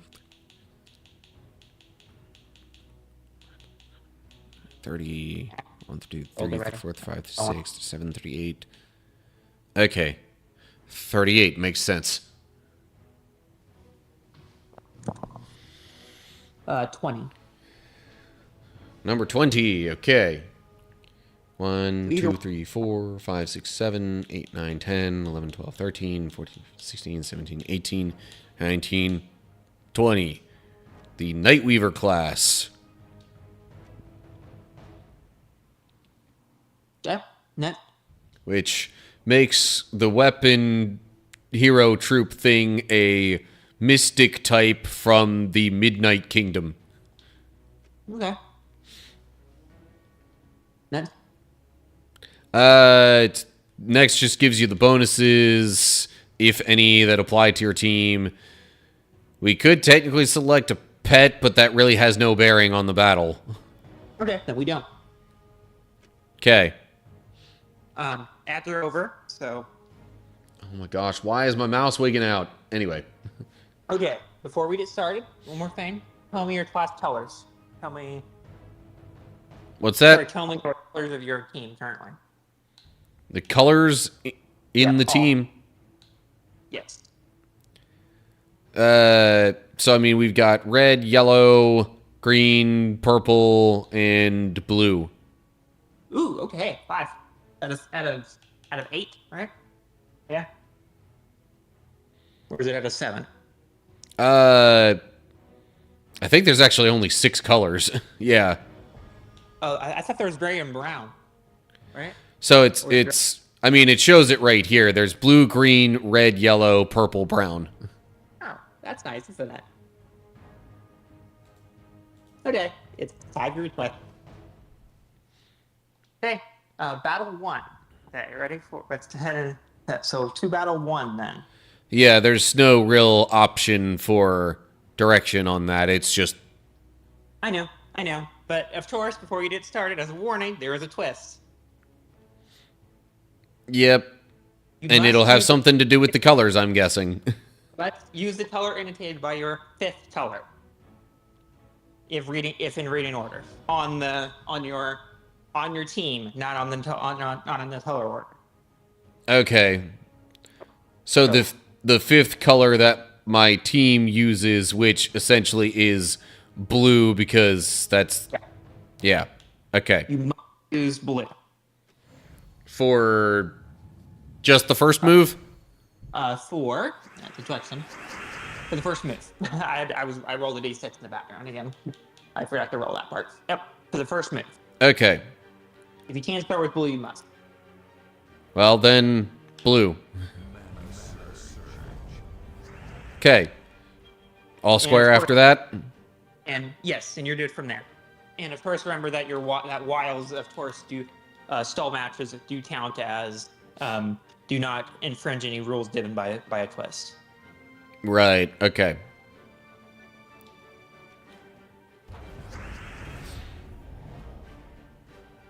There's your ultimate to win. Yeah. It would have been annoying if I rolled a higher number.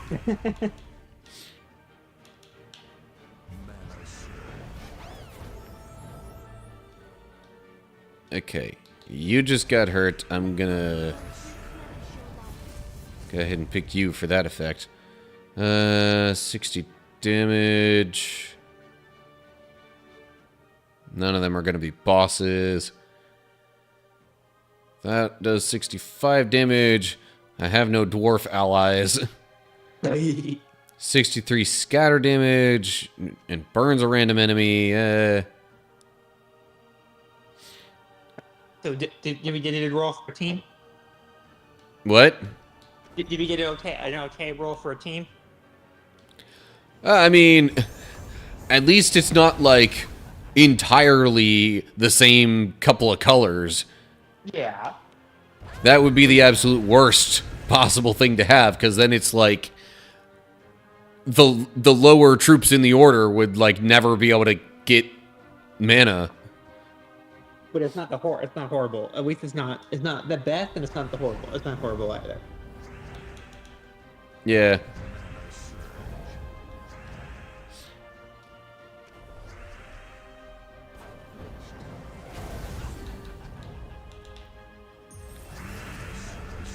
Which way the leaning?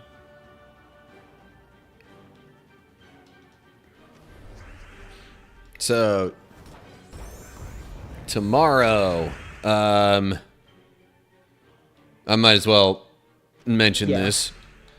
So yeah, tomorrow I've got a so like my work is doing a like Christmas lunch / party thing. That's, I think, going from like noon until 3 o'clock or so. So I definitely will not do tomorrow's stream at the normal time. I'm thinking I will probably do it after all of that, and just, you know, it's not gonna completely break my heart to skip 1 week of going to the card shop and playing Magic.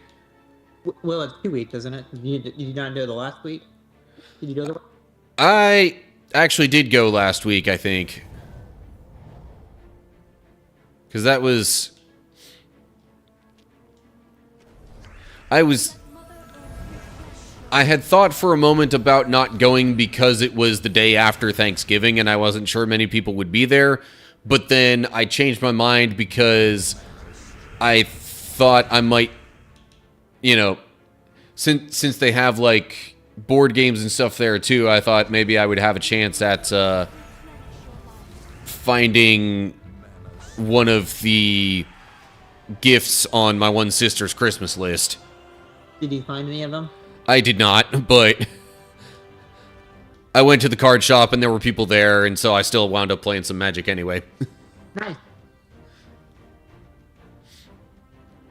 Okay. So we do have 2 path options here now. 6. Sorry, you said 6? Yeah. Okay, so that would be the lower path.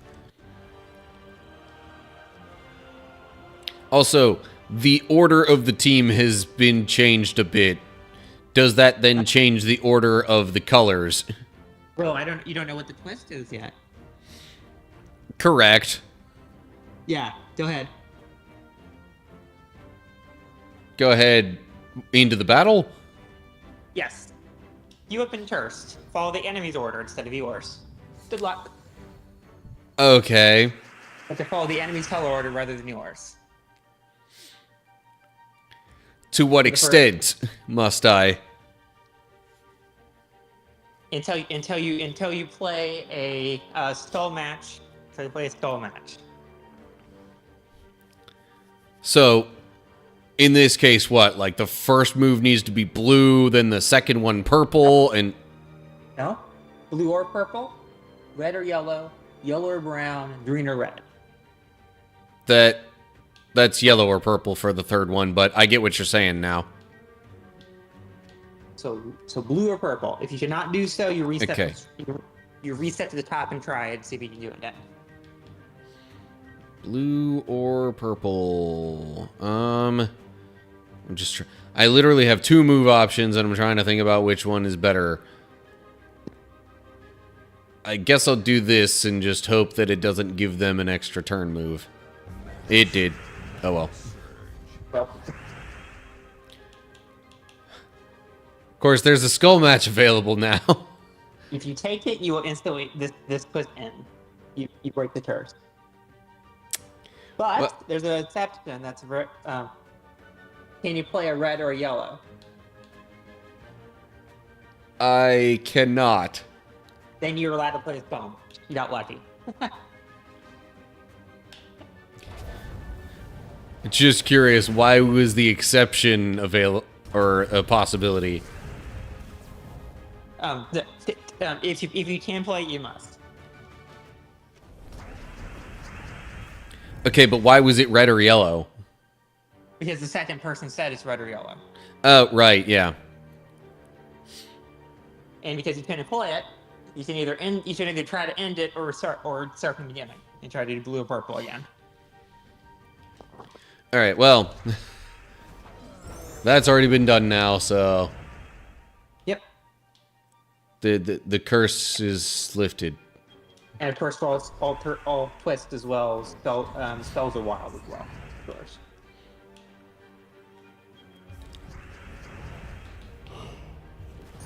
Spells and spells are wild, so you can play those at any time without it. Unless it puts demand otherwise. You know what's funny, though? There is actually a status effect called Cursed within this game. I expected so.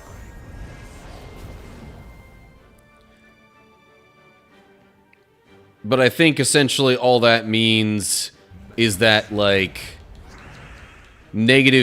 other negative status effects, there's a reduced chance to recover from them, or there's a increased chance to, like, have whatever bad thing that comes from those effects happen to your troop.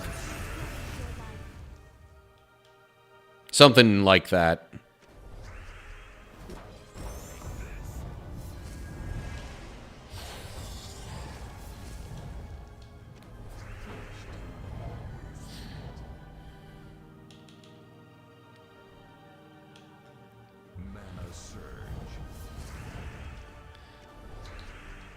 So, Seth, I mentioned to you, I guess already to an extent, but for others who might be watching, so work today was interesting, just in that there was a whole lot of shifting parts around to try to accommodate lacking a particular one.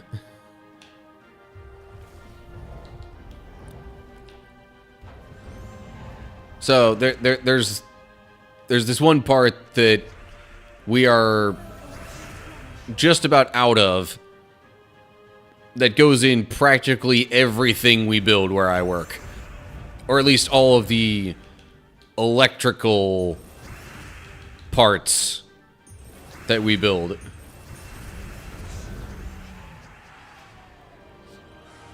And because we're out of that, or at least real low on it, it was like, well, how do we maximize our ability to complete things without, causing too many problems? Anyway. Alright, room choice.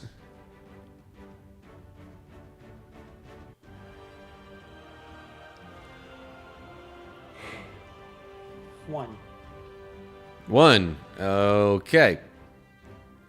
So, not really getting any closer to the end of this delve. Nope. Oh, well. Oh, by the way, what makes this an extra problem for delves is that most rooms after you defeat them, it adds something good for the enemies. Helping them out a little bit, aren't they? All right. Yeah, so, like, after beating the first room, they all got 4 extra life. Now all enemies will burn my troops when dealing skull damage. And after this next battle, they'll all be immune to poison, which doesn't really matter so much for my team, but still. Okay. Here's your twist. So go ahead and you can go ahead and fight, and then here's your twist. You have been blessed. Same thing, the opposite. You've been blessed. Same thing, but opposite. You follow your color order. Yeah. But there's a different rule. If you can play brown, you must.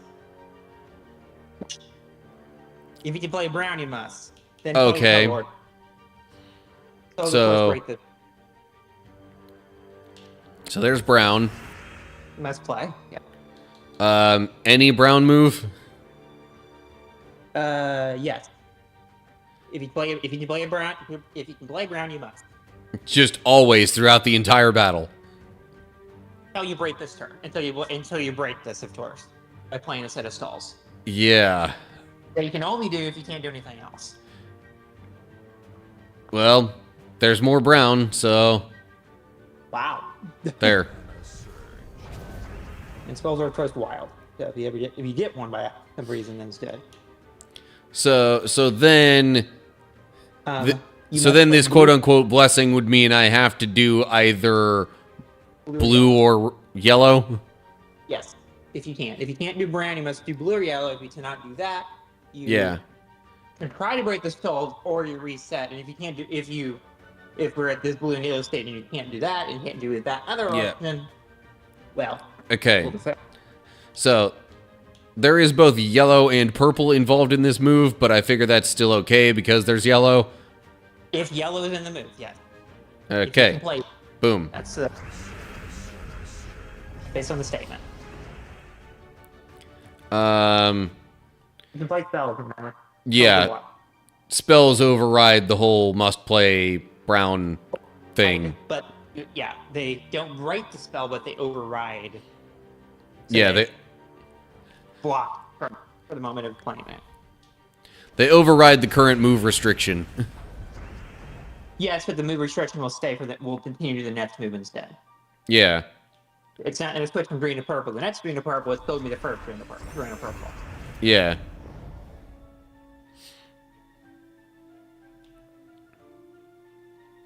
And at this point, I'm like, I might as well play like all the spells while I have mana for them. I kind of wish we had blue. Yep, that's why. They didn't have to turn. The blue or yellow would have been nice if we had that turn later. There it was. Yeah. Oh, there's a 5 extra red. You don't have that. Green or purple? Yeah, I'm not allowed to do that right now. I know. Green or purple? Okay, well, here's green and red. That's fine. Or the other one. Okay, I'm gonna heal my Dryad here a little bit. And then you do that same thing again for one more turn. Because it's green or purple again. Yeah.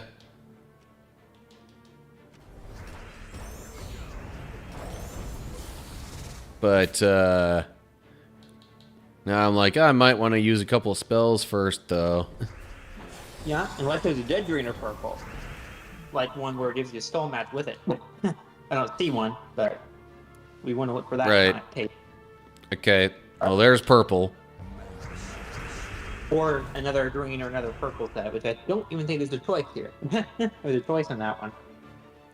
And then red or yellow. Yeah. There is a... that's not a spell match. That's not quite a spell match. I'm gonna do that spell. Brown is available, so I guess I gotta do that. And if you see why I picked brown as the annoyance. Yeah, because my team doesn't use brown. Yep. So I'm still at red or yellow. Here's one. I see a big one. Yeah. You see the match that activates a yellow match with it? Yeah, so if I move this red down, then the yellow will drop to this and make a match of 5. Yes. Which is that an extra turn? Is that an extra turn that way? Yes.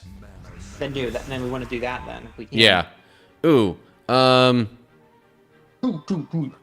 It's green. It's blue or yellow. Yeah, which I can do. So I guess that overrides the skull option. Correct? Correct.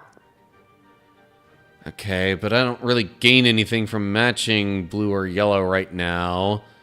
Is there any blue? And there's no blue yellow spell matches either, which is rare. So let me cast a spell here. That works. Okay. A blue yellow spell. Oh, there's brown now. By the way, we will have to do brown. Yeah. Another spell. Okay. Well, now I got to do brown. Fine. Yeah, you have. And there's more brown. Well, continue. And then I guess there's no brown, so we're still at blue or yellow then. There's that. Green or purple. I will do... The souls are really nice close together at the moment. We could just get one chain into something, we'd have it. Yeah. We accept a chain, remember. I will accept a chain as well. So if you do get a chain, including a spell match in that chain as completion. Oh, I've already had a chain cause a skull match, by the way. Oh, I didn't notice that. Yeah, that happened a while ago. I wasn't sure that counted. You should have asked that because it did. I would. Well, shoot, at this point, I've gone so long with the restriction, I'm like, maybe I'll just keep going with it. If you can win with the restriction, I'll give you. I'll do something for that. Okay, so I did the 2 green or purple, and then I just did a red. Okay, so you're a blue yellow then. So blue. Unless there's a brown, which is not. This would have been a good turn for blue or yellow. Dang it. You did it anymore. Oh well. Green. Purple. Is there a good one for purple somewhere? Oh, this is Not particularly. I'm gonna heal my dryad again. Another green purple combo, yeah. Yep. Well, yeah, close, yeah. Let me break up that 4 match there, so the enemy doesn't benefit from it. By the way. What? Good play brown, by the way.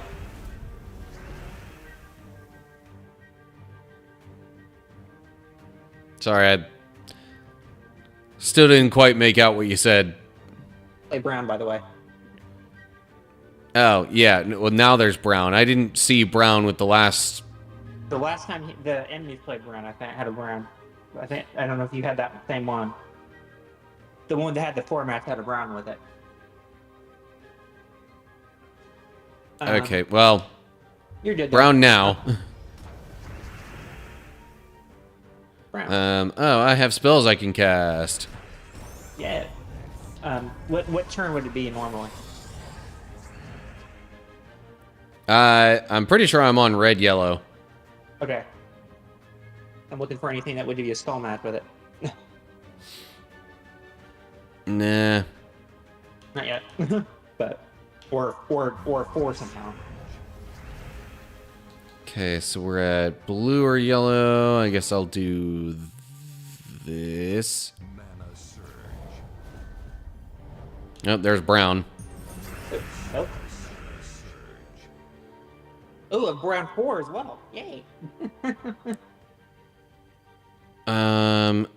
Okay, so I did yellow for the blue yellow. I'm on a green purple option. So let me do that. That's the easy one. Now the problem is, And you can do it again. So you can You do know what? green and you're green. I need to heal my dryad. Ah. Yep, spells. And then Purple, there's a ton of purple options now. yeah, Or you can fire a spell. I've gained all the purple that I can though. That's any kind of helpful for my team. Okay. Can you win? Or you're gonna win this almost here. Okay. Green, purple, or fire a spell. Oh, they just took. You know what? There we go. Win. Okay, that's a win. Nice job. Okay.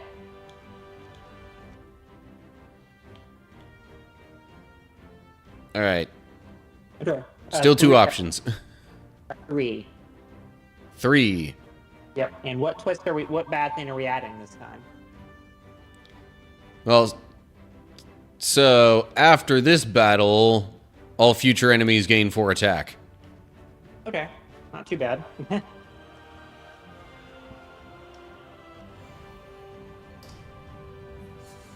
Okay. Ready for your twist?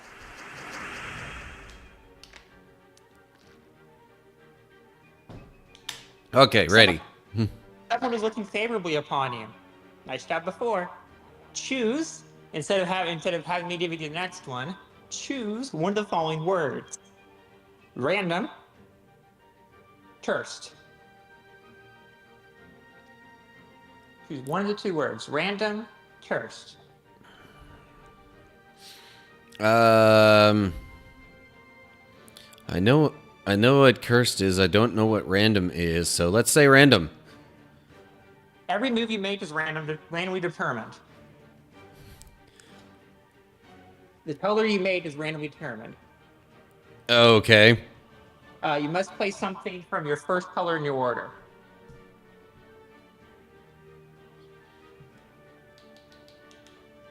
Which is blue in this case.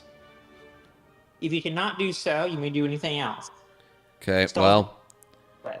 there is blue available, so Yeah.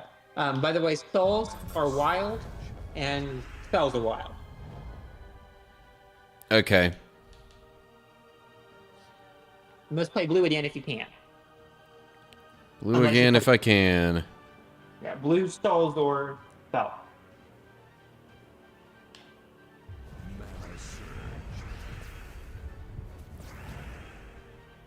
And surprisingly enough, another blue.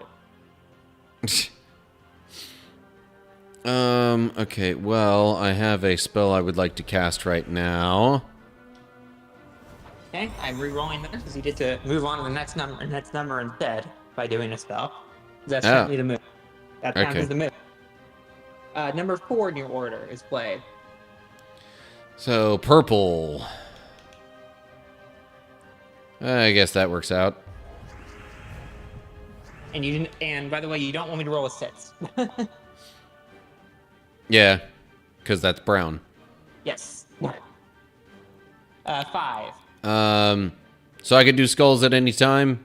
Spells are wild, so they override what my roll is.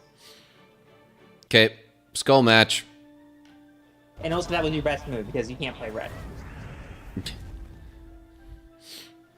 So, you couldn't play red anyway. 3. So that would be green. Or I guess I could choose to play a spell. Yeah, or stalls.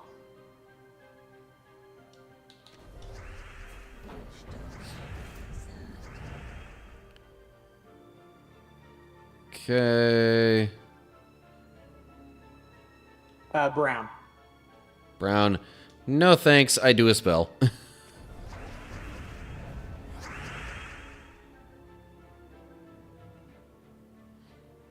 1. So, blue.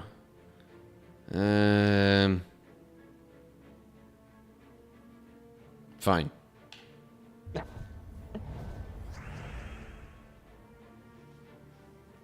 Four. 4 is purple. I can't actually do any purple matches with this board. You must play a spell if you can. Okay. Actually, what are the 3 if you can? Spell being cast. Okay. How about a 5? 5. So red. But red cannot be matched. Skulls? No as well, right? No skulls. Can you chain reaction into either of these? I cannot cause a chain reaction into red. Or into skulls? Either one's acceptable. Nope. No. Okay. So I have to reroll. 5.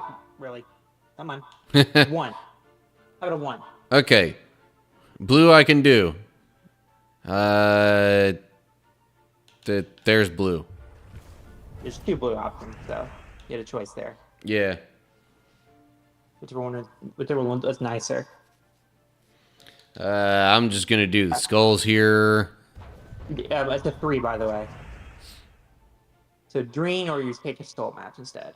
Okay. And then now for a 1. So more blue. Next.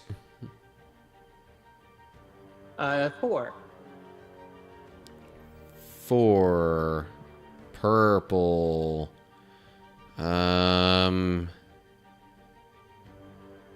I don't think I can make any purple matches happen. And reaction into a purple match. No, it gets close, but not quite. It's not, or skulls in the same thing. Can you skull match or chain reaction skull match? Same thing. Close, but not quite. You rolling? Still a 4. How about a 1? Can't do blue either. No chain reaction, I guess, in that Nope. one either? Nope. Wow. Come on. 2. Yellow. Yellow I can do. 8. Took long enough. Yeah. Little bit glitching fragments, you know.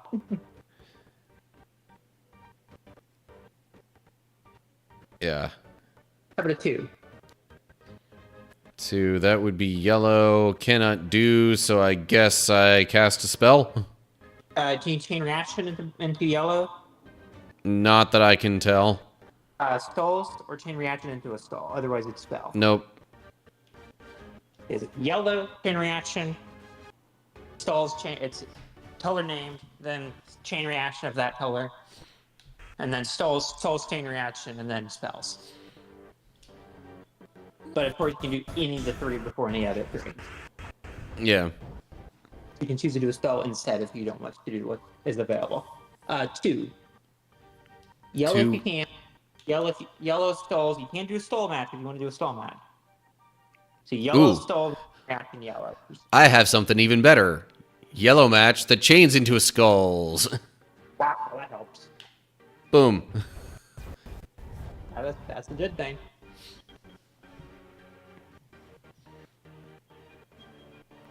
Blue. Blue. Can't do blue. Can't chain it. Same with skulls. So I'll cast a spell.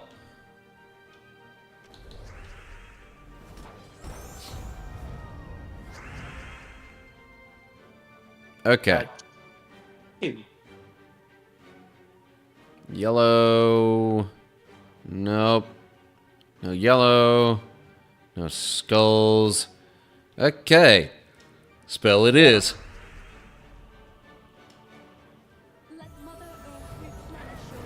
No, how about ooh, this is interesting for you. How about another one?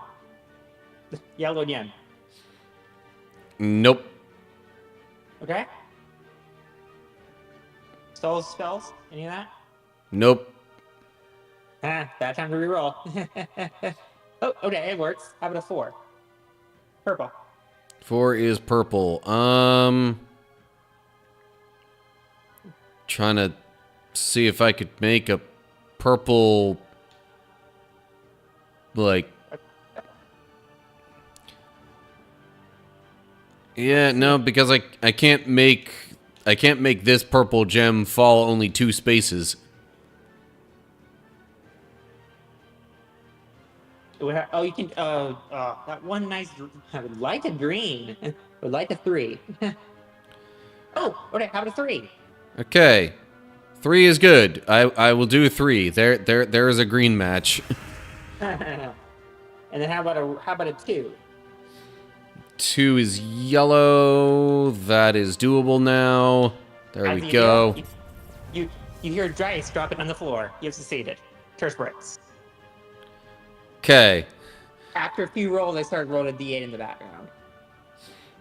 And on a turn where you were able to use the dice roll, and I rolled a 7 or 8 on the D8, Terse breaks.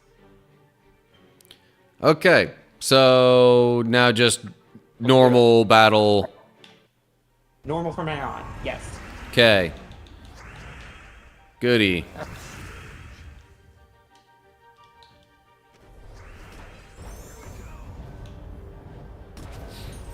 But the stream is doing well now. Stream is cooperating more now. Yeah.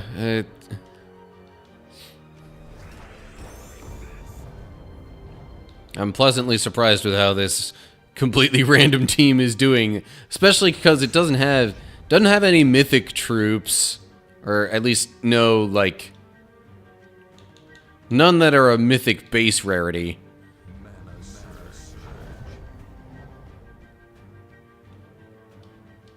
Okay.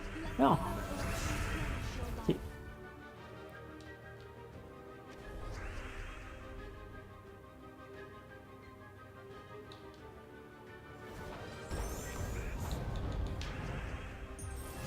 In fact, I'm not sure any of these are even, like, legendary either. The weapon, I guess, probably is, but... Weapons are kind of a different story with that stuff anyway.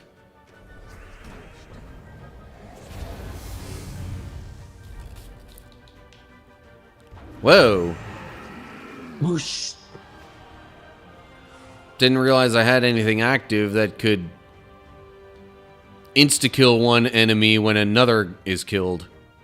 But hey, not gonna argue with it. Okay. So we're Don't really care about the merchant's wares here. We now have 3 options. okay. So we get. How about a 4?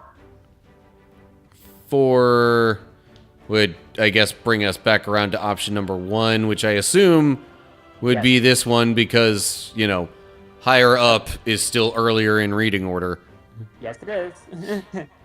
So, this is one of those rare ones where my troops actually benefit from clearing this. Nice. Staying greedy at the start of the future battle. Yeah, which doesn't necessarily do anything for the battle itself, it just gives me more gold. Okay. Which, as you can see near the top right, I already have 12 million plus. Are you ready for this one? Okay. Your word is death. When an enemy dies, you are cursed. When another enemy dies, you're uncursed. And so on. Okay. So, as normal until the first enemy death. When an enemy dies, you're cursed. When another enemy dies, you're uncursed. Yeah. When an enemy dies, you're cursed, etc. So, for right now, though, it's normal. Correct. Okay. Curse of death. Keyword is death. Yeah.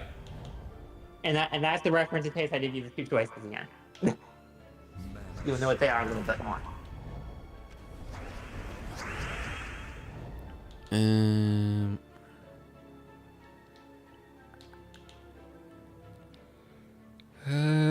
Yellow doesn't really help me. And there are 2 ways I could have phrased that one, by the way, as well. That twist. Either when an enemy dies or when any dies. Which that one would be true if your troops weren't doing well, the turrets would go off whenever yours dies as well. Enemy has died. Yep. You are now cursed. You must follow enemy order. Okay. Well, all the enemies have the same colors. Oh, have fun. So it's Purple or brown until you can't do until you use stalls or defeat an enemy. well, purple or brown literally isn't possible right now. So Stall can be played and break the turret. yeah, there skulls. Boom. Okay, good. And remember the rules. When an enemy dies, you're cursed again. So. Okay.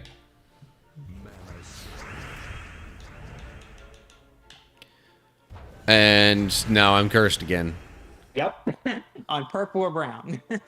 Except I can't do either again. You can do skulls though. But I could do skulls. You do. You can't do anything. I gotta tell you, I have to figure it out. We have to figure that out, but at least we can still do something. Yeah. But now because of the skulls, I am uncursed again, correct? Enemy dies. But like because I matched the skulls, I don't have to do the Correct. You're not cursed. purple or brown. Yeah. Okay. You're uncursed until an enemy dies.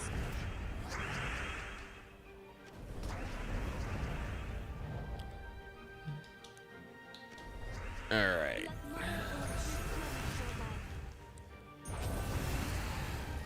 Well, there we go. Another enemy died, so... And now there's a brown move available. No purple. Oh, there's browns. There's a ton of brown, but there's only one. There's two brown moves. Yeah. You help you ton.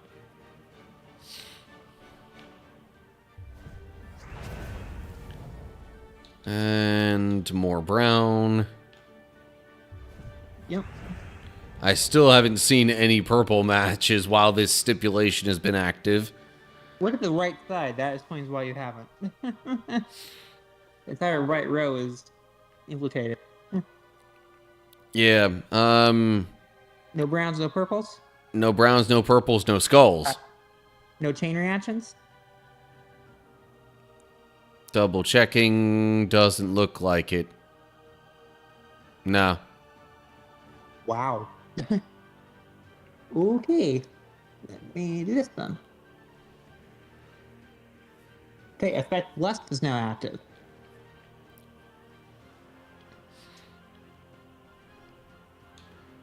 All right. So I got to do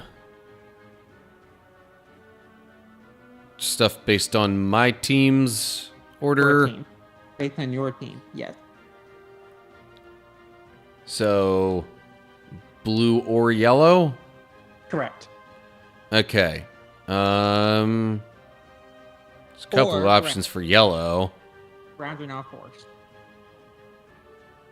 From now on, of course, due to the blessed.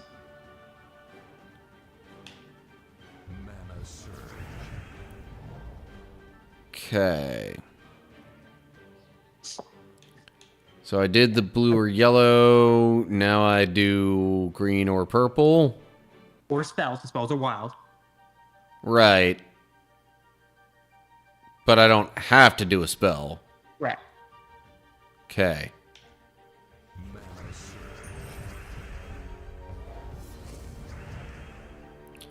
Okay, we're at the second green or purple. Yeah. Purple. Also gets skulls, and I win. And you also in the curse. Yeah. in that effect. Okay. 3 room options once again. I do first of the following. So here's the stipulation and what they are. Reference. Cursed. Play based on the enemy team order until you either play a stall, in which you can't play anything else, until you play a stall. Curse of Death. The same rules apply, other than it's based on enemy team order when an enemy dies. Bless, based on your team order. Brands are automatically played, then the Turks are, and then until you played a stall. Spells are wild in all cases. Random, play a random spell. Play a random effect. Plays a random match. 1. Okay, room number 1. And after this... You may be able to... May. What's that? Allow the troops to take death touch at the start of future battles. Which inflicts death mark when dealing skull damage. Here's death. Right.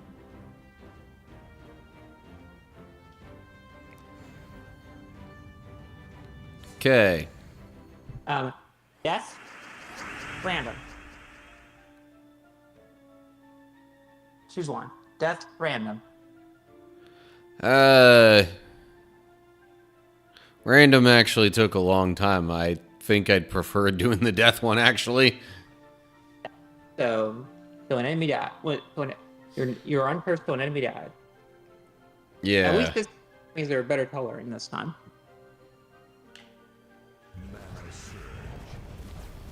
Yeah, and it's not just straight up purple and brown the entire way.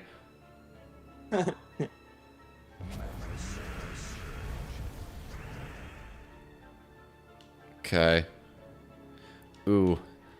I very much would like to target the last enemy in their order. Of course, now I keep getting skulls. That's probably the most annoying, I think. You're noticing.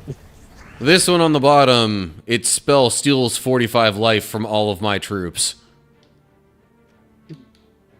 Much better. Stealing life means that I not only lose life from each of my troops, but all of it gets added to his life. 180 life.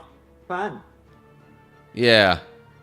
He's sucking it up. You don't want that too much. Of course, if I have a barrier on one of them, I guess maybe, 45 of that won't happen.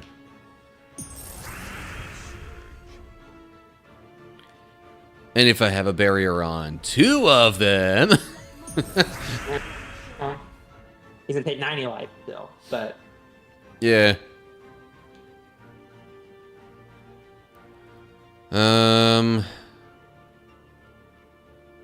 now I'm not quite sure how this is gonna go. And you know what? Shoot. I'm gonna take the skulls.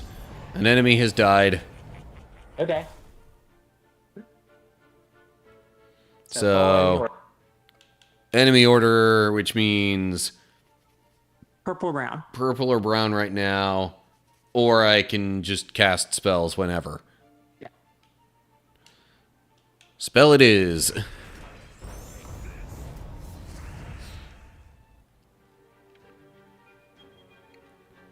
But it still sits on the same troop until I do one of their colors.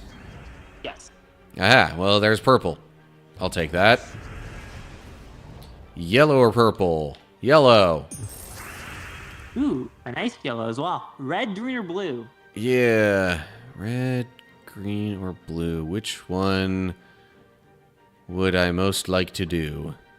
Red? No, I just not. Okay. Red's okay. Red's nice. Yeah, red's okay. I mean, blue's not bad either. But Nothing still matches, so. Yeah, I guess I'll go with red here. Okay, so then we're back to purple or brown. There's purple.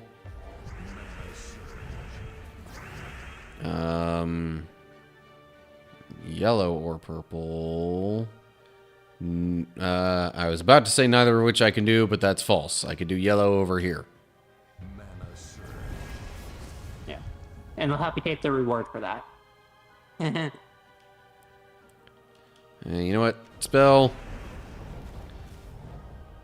And another spell.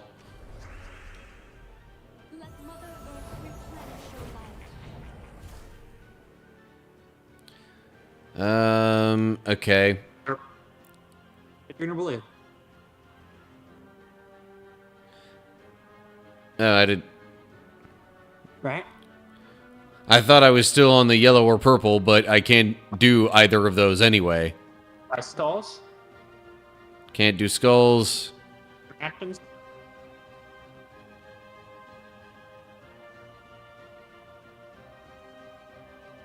Yeah, no, it. Nothing. Okay. Ram takes effect instead. 3.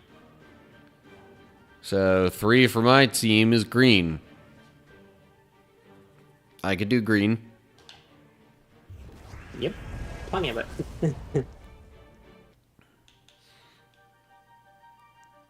Okay.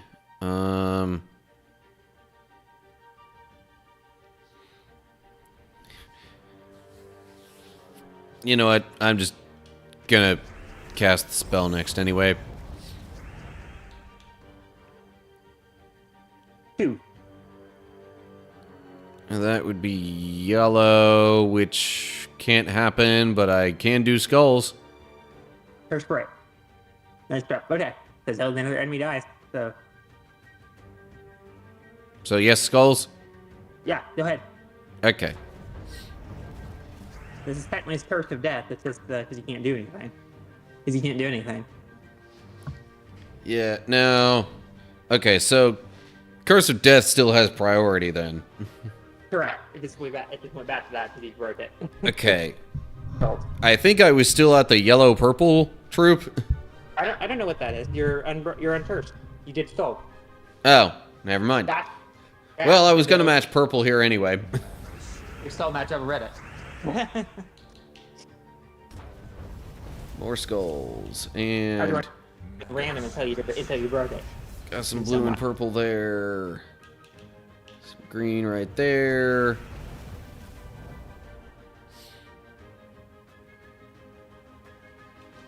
I keep trying to hit the last guy to get his health down, but it's not enough. At least he'll be alive at the end to help you.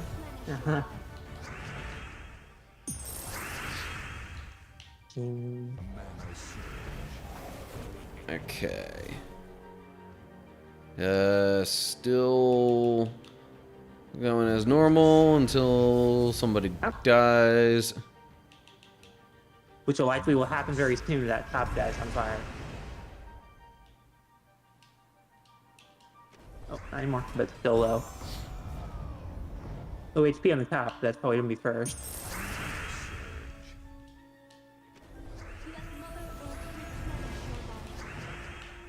Come on, come on. Oh yeah, getting some good matches in here now.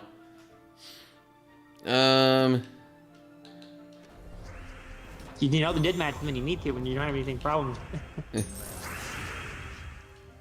Okay. Oh, that helped. That's nice. Last enemy's gone.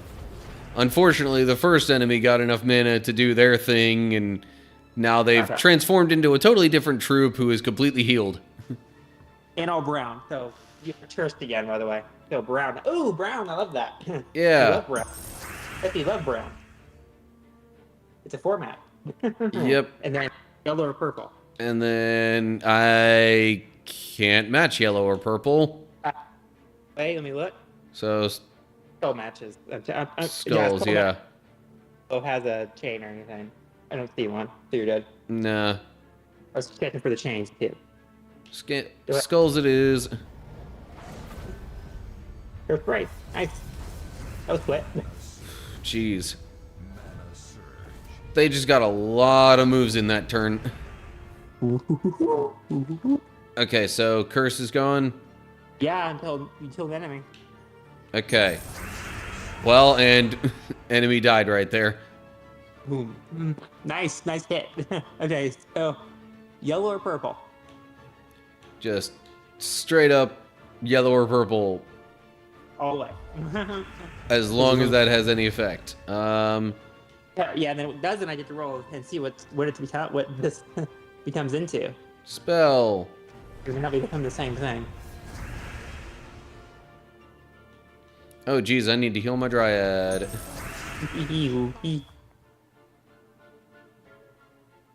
Yellow or purple? Yeah, which means I can't just do the skulls there. You cannot, because you have yellow purple, don't you? Well, actually, no, I don't see a yellow or purple match. Any chain reactions? No. Good. I mean, play your So, skull skulls it is then. for magic. Boom. Which deal extra damage because the enemy has a hunter's mark on them. The turf is broken for the rest of the match. Which is now over. Okay. So, possibly end. This is possibly it. This next match probably possibly the end one. Let's see. Or maybe 2 more matches. We'll have to see. Yeah. No, 3 more matches. One. We'll have to see how many we get. How about a 5? 5 takes us to this room here. Yeah. What is the curse for that one? That's, I think, another good one, actually. Okay. All allied troops gain grudge at the start of future battles.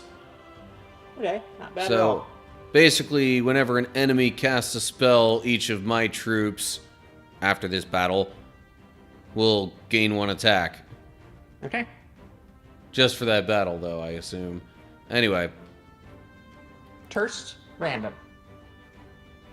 Okay, I'm noticing ads are gonna hit fairly soon on Twitch. Yeah, 3 minutes. We can always pause when they roll, though. Yeah. Not like this is particularly time dependent. Yeah, Terst, random. Terst to random. Yep. Which one? Oh. Yes. I'll help you choose. Each. Terst to random. Doggone it. Death, by the way. The thing is, I know what Cursed would cause on the first turn, and I don't necessarily want that. Or random. But, random is just so slow. It goes until you can't do anything, by the way, and then I could change it because you can't. If we can't do anything, then I could change it. Instead of randomly changing to something else. Yeah. Random may get a bad roll and then change it to something different. Of the 4. Okay. You know what? I guess I'll do random. Random it is. Okay, let me roll a d6 then. 5. Ooh, that's what we wanted, isn't it? Yellow. Well, 5 on my team would be red. Oh, whoops. Yep. But I can't do red. You cannot do red. Why? Or skulls? Or skulls. Those, and no nice ones where we can just chain reaction to do it? No, okay. So instantly changing it to something different. How about okay, nope, that's a d6, sorry. 1, 2, 3 others. Curse of Death. Okay. Becomes Curse of Death now. But we're starting off normal. Yes, it becomes Curse of Death. Okay, well, Now you can play your yellows. see, this might be the obvious first move. However, I'm doing that first. What do you see, man? Oh, The okay. purple into the green 4 match still leaves the yellow behind. Now I'll do the yellow. Okay. So you want to dream then from the And how to approach this? Whatever. shifting sands is kind of what we're doing. Because there's 4 curses, but you don't know which one you'll get. Because if you can't do one, then it'll be changed. You can't follow through it anymore. Change it. So you want to break it. The only ones you can break are Cursed and Blessed. The other ones are fringing on taking themselves.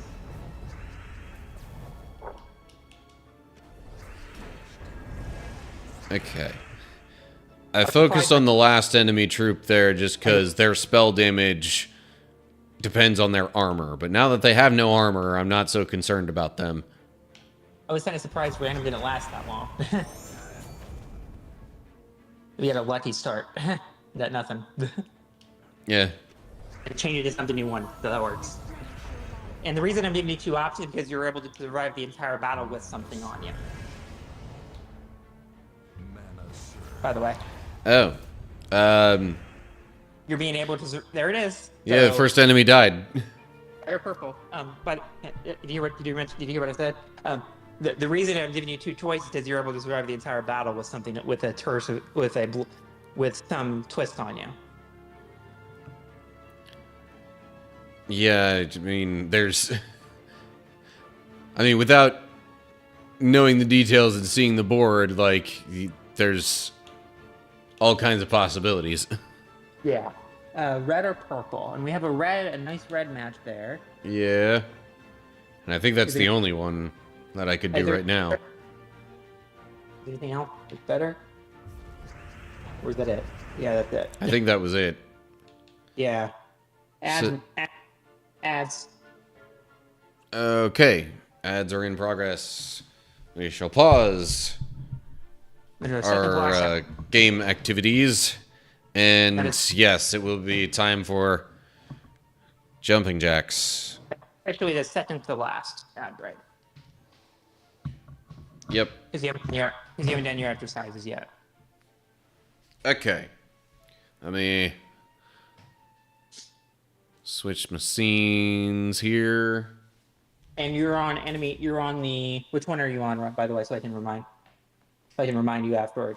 Which enemy or? You're on the Curse of Death at the moment. So which enemy are you currently on? Yeah. Second or the. Color wise. Yeah. The second one out of 3. It's red or yellow. Okay, that's what I'm wrong. Okay. Let me get up and kind of stretch out a little bit before doing these jumping jacks. Jeez. Yeah, do 30 sets of them. Yep. I mean, they're jumping jacks. Way, it's not going to be a problem for me. As well, if it wants to go through.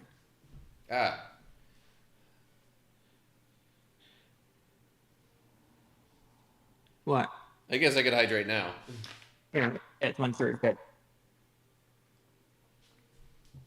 Here's that. Jumping jacks. That's over, by the way. Yep. Okay, jumping jacks, at least 36. I'll probably only do 36 just because I don't want to spend a whole bunch of time on them. Anyway. If you can. What? If you can do, though. You can easily do so. Alrighty. 1, 2, 3, 4, 5, 7, 8, 9, 10. I'm also realizing that this shirt is very close to just showing my gut on stream. Not exactly something I want. 2, I'm at 24, 25, 6, 7, 8, 29, 30, 31, 2, 3, 4, 5, 36. Okay.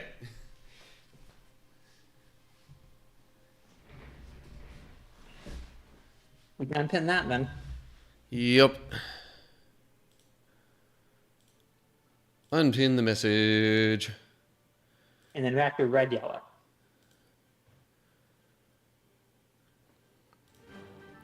Okay. Back to this. And it's... red, yellow. It is already edging up on 9 o'clock here. I know.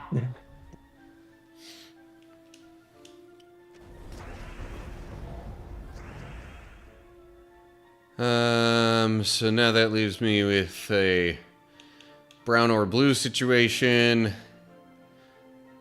Can't do any of those this turn. But skulls are available. Yep. And spells as well.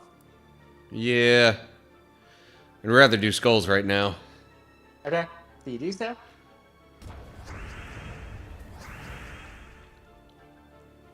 And that break.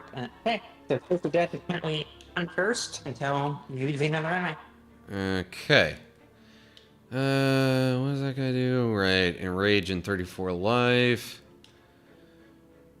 31 attack and armor.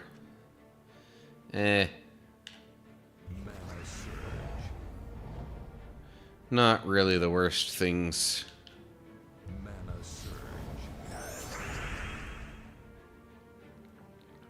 I was just kind of considering whether to prioritize the last troop or not. And I'm thinking, yeah.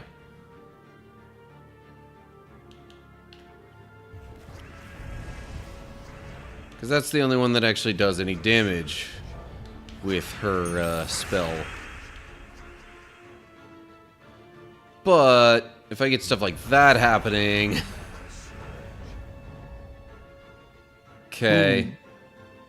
Okay, first. So red or yellow? Red or yellow? Nothing. Please, nothing. Yeah, I can't even do red or yellow. Then you have a skull match there. That's a fourth skull match. Yeah. That's So what I was wondering. If you won't do anything because you have that. yeah, it's like, oh darn, I can't match the colors. You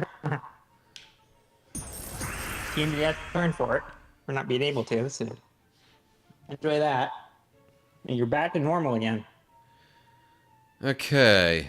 In that case, maybe I will delay the whole being cursed thing a little bit. Target the first troop instead of the second one. Boop, boop. I could almost end it this turn, but not quite. So, there's a death. Okay, so whichever one you had left. So blue or yellow? Blue or brown. Blue or brown, sorry. Which, there's brown right here. I will match that. Which drops some skulls, and I win. Yeah, so you would have the uncursed and chain reaction. So that was nice. Okay, so down to 2 options now. How about a 3, finally? How about a 3?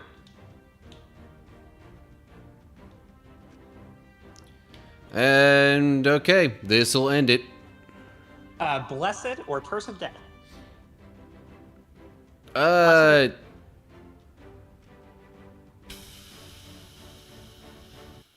Blessed is easy to get rid of, death is not.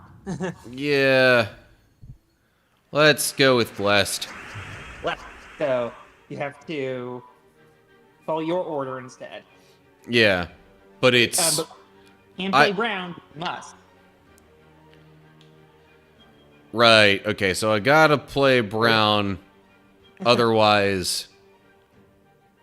If you can play brown, you must. That ignores any spells you can play as well. You must play brown if you can. And then play your order until you play a stall match. If anytime you can't do anything, the twist itself. Now, 15 seconds. can I do a move that I know is going to lead to a brown match? You want to re-say what I said. You must match brown. Okay, so I have... You can do chain reaction. That matches brown. I never said you had to. I said match brown. Okay, so... Like... I was thinking, do this red, that'll cause a chain reaction of the brown here falling down and matching. Correct. So cause brown to match. So that is valid. That is valid, because it matches brown. Okay. Like when you look at some of the moves, can you get a chain reaction? So you can't do the color, can you get a chain reaction for that color? As a secondary option. Either one will match it. Yeah. And then yellow. Blue, yellow. Well, there's a blue. And yellow. The blue's better, though. Yeah. And then green, purple. Purple. Guess I'll do that with it.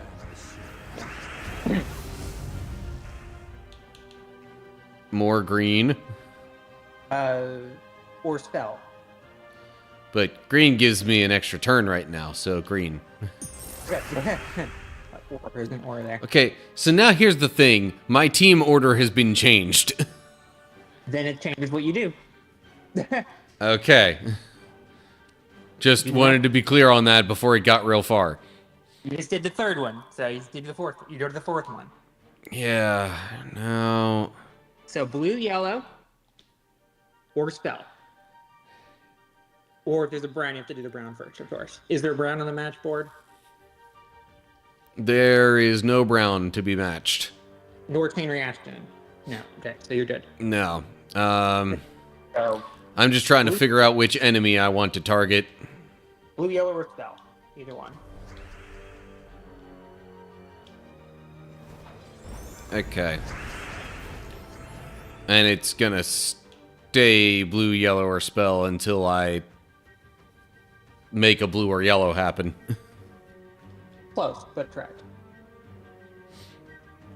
Or brown gets into a position where you can match it. Okay, well, there's yellow. Duke. Okay. So now it's going to be red, yellow, or spell. Yeah, which I think I'll go. You know what? I'll do this spell.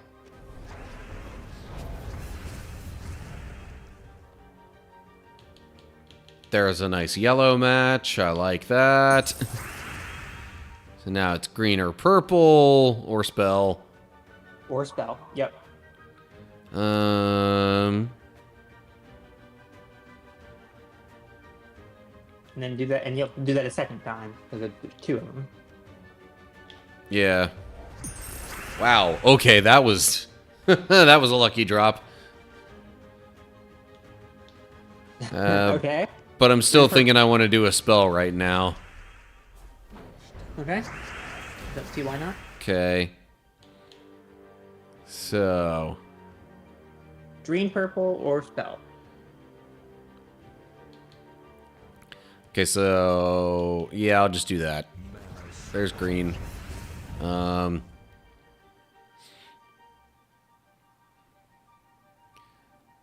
would blue or yellow take priority here? Blue, yellow, or spell. So I would have to. Blue, yellow, or spell. Would I have to take the option of casting a spell before potentially matching skulls? Can you do blue or yellow? No. And you can't do it with a chain reaction either, so can you do skulls or a spell? Okay, well, I just want to make sure. I was just checking whether I have to do the spell because it's available, or if the skulls are an option. Skulls are an option. It's those three, but blue, yellow before skulls. Okay, well, skulls it is then, for obvious reasons. Yep, there's a match to 4. Boom. You're blessed no wander. Okay, so we're normal. Yay. For the entire rep. Yep. And now watch this battle go much quicker the rest of the way.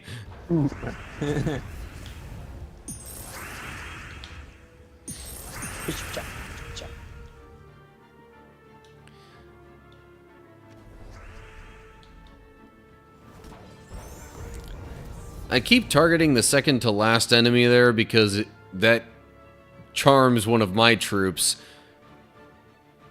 which essentially causes that troop of mine to attack the troops that are next to it.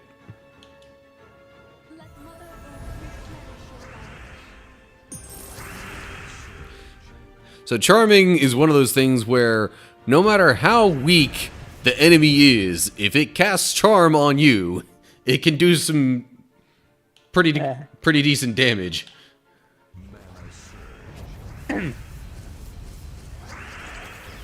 Oh, jeez, now they all freaking have reflect? Why? You hit them. Okay, well, that one doesn't have it anymore, but it also has a death mark, so it might die on its own. Plus, I still want to target the one that charms.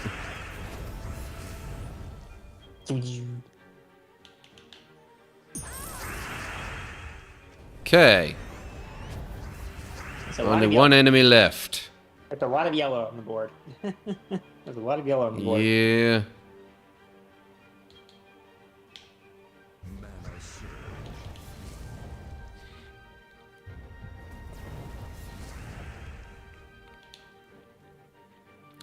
What do I want to match here? Okay, oddly enough, I think I'm going to match these browns. Okay. Because here's the thing, if I match the purple, it'll drop this red down 3 spaces and give an easy extra turn for the enemy.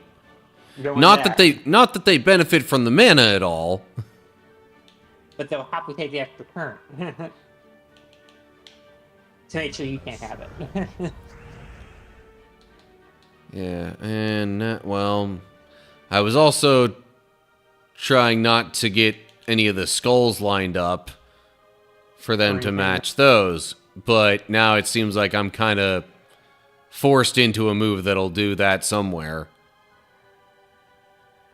Unless I do this. There's a blue move that won't do anything. And they lucked into a bunch of extra stuff. Ooh. Love it when that happens. I swear this game, like, punishes you for making the right move half the time. Like, for all intents and purposes, it's clear what the best move is for the situation. But when you do that, it seems like it just gives your enemy a lucky drop.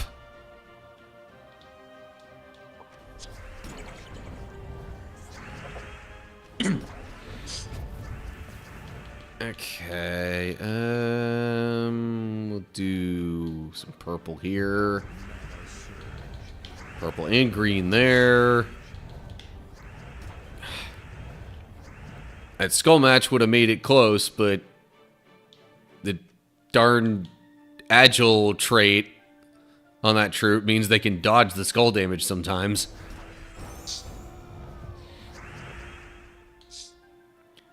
Okay, well, fine. You know what? I'll match the yellow anyway.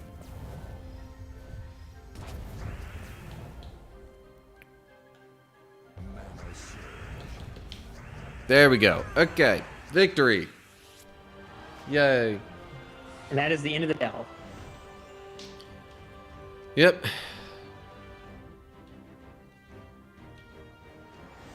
But hey, I gained some renown from it, which is actually sort of a passive type of thing that, like, if you... So, like, if I look at this stuff, because I defeated a higher level delve and did it with no casualties, I got more stuff towards, you know, like the next reward in this list, essentially. Which might have even actually been obtained. I got 4 more legendary ingots. That's not the stuff I care about. The stuff that the players would mostly care about is right here at the end, where you get like a pet that matches the faction and boosts them and all sorts of stuff like that. But anyway. Where's number 5 on your list at? Number 5 on the list of activities is Yes. PvP. Okay, and then how many we got? How many areas are we looking at? Give me a second here. PvP, the timed one? PvP. Or... Yeah, so there are a bunch of different, 1, 2, 3, 4, 5, 6, 7, 8, There are a total of 10 different areas on the PvP map. I have a 4. Okay, 1, 2, 3. I mean, it looks like this one is technically slightly above the other one right here. So I guess I'll go with this one.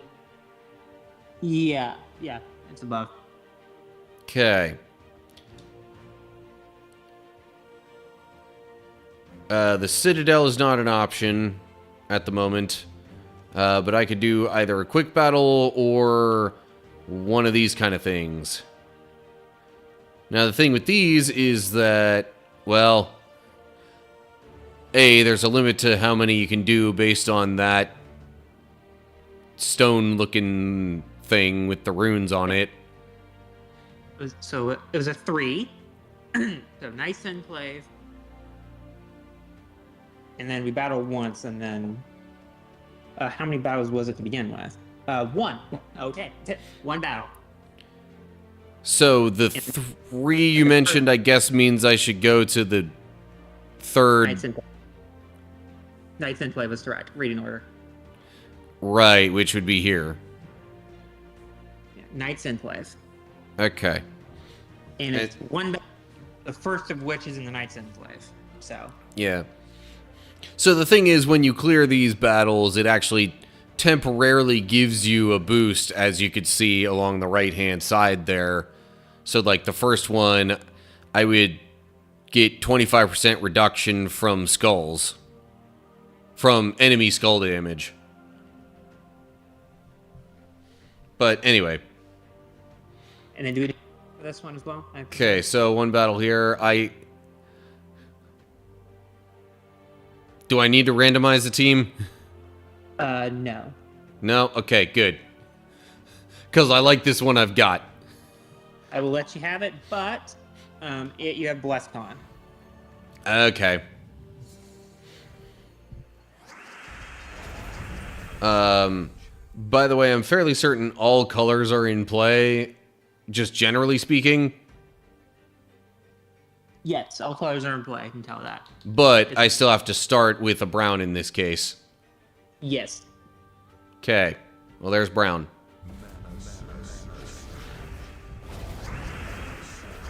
Holy cow. This enemy team is absolutely pathetic. I did not realize they were that weak. Oh well. Well, Yellow. I knew it's an AI doing this. Red. And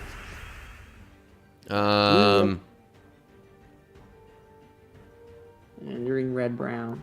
And then yellow, purple, brown. Yeah.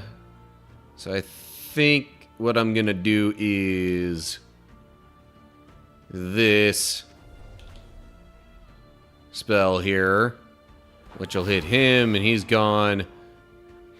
See, okay, so here's what I like about this team, alright? That spell that I just did gives me an extra turn outright, unless this troop is frozen. Plus, it damages all enemies that match the color I choose.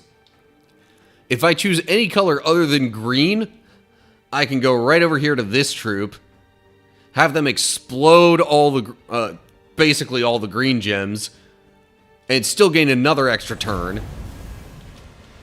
These little things that show up here grant positive status effects when exploded. So now it's like my team has a whole bunch of, like, they're submerged, they have reflect, they're blessed, they're like all these good things happening.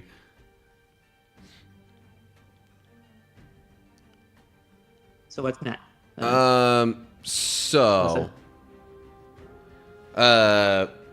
I was at the yellow, purple, brown move options, I think. Brown then. So, yellow. Okay, yellow, purple, brown. And Is that a win? yeah, I guess I also forgot to mention the last troop on this team explodes 2 random gems when my turn begins. Nice. Okay, so next then, when we roll these bits and see what we got. A 4. I think it's arena, right? On your list? Probably. Which Yeah. That on its own will probably take a little while, and I am thinking I would want to end stream by the time that's over. Okay. That's what we'll do then. 'Cause we have 30 minutes till the 3-hour mark on your stream timer, but of course, with all the problems and everything. Yeah, it's actually been... 3 It's hours probably right. already been about 3 hours. Hours is about 5 minutes from now. But Better run on time. I will do this one last thing. Okay, so which of the three are we doing? Which of the three troops are we using here, I should say? Right. 4? That would be the Fist of Zorn. And a 6.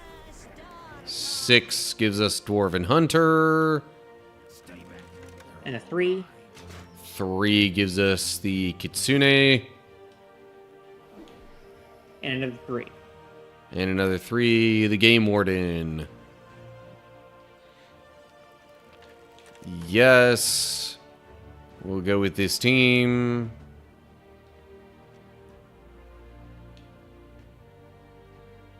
Now, do I have permission to rearrange?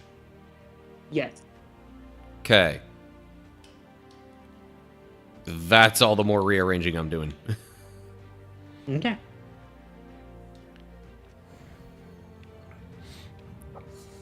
Alright, are we doing any blessed, cursed, any of that kind of stuff with this? Random. Random. Oh, fun. Starting with the 4. 2, 3.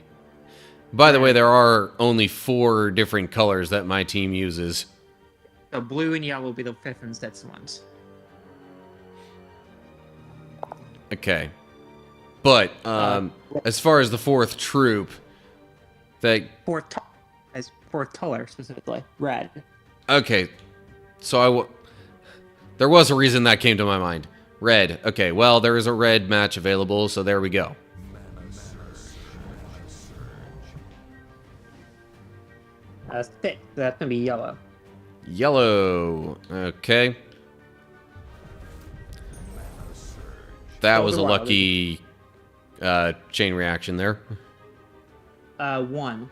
So brown, skulls or spell. Well, no skull or spell options, so brown it is.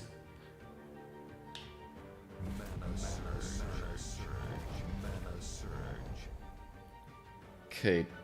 Now I do at least have a spell option. 5. So blue, skulls or spell.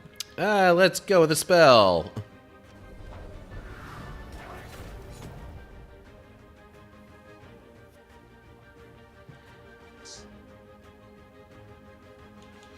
It's yellow, skull or spell. Yellow. I definitely can't directly do. I don't think I can even do that with a chain reaction. And no skulls either, by the same rules. No skull. No.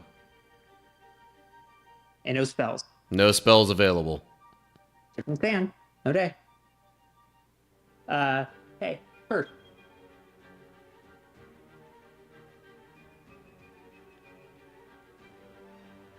You're cursed.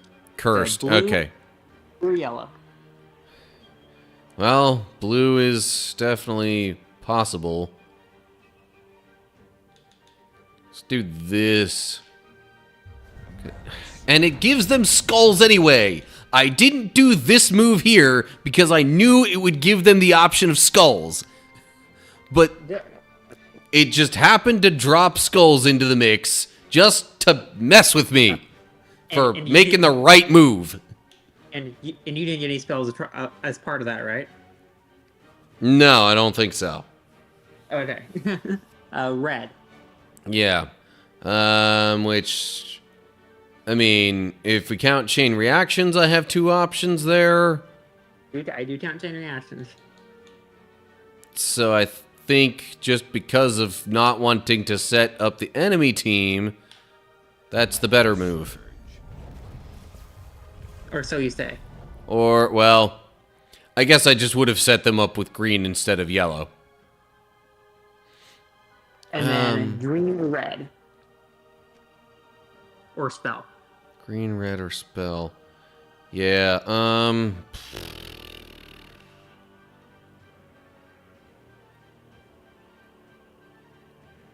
definitely don't want to do red. I'll just cast this spell. Green is bad too. Green is given the stall match free of charge.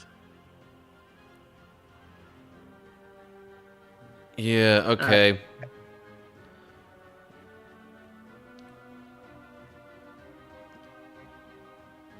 That was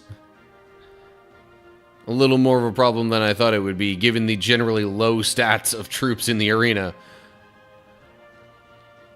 Okay. So I'm still on green or red. And green is not good. Yeah. Red would give them an extra turn.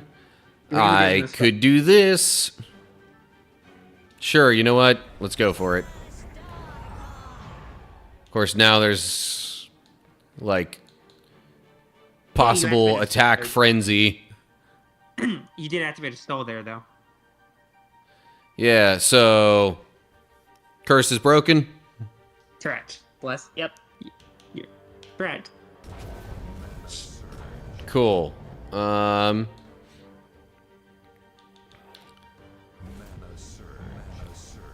now I just get to do whatever move I see fit. Spell an enemy and deal 10 damage to them, boosted by enemy beasts. There are no enemy beasts.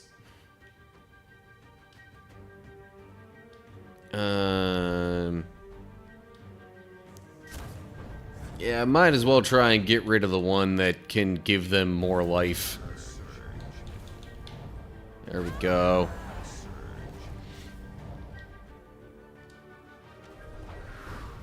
I'm thinking I may just lose this battle anyway. Or may just end up losing it. Not like I would intentionally lose it.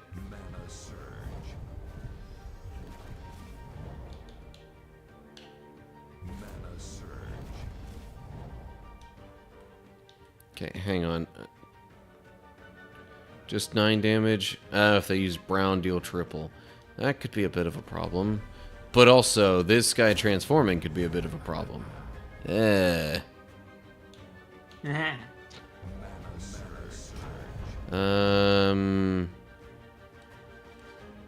Boom.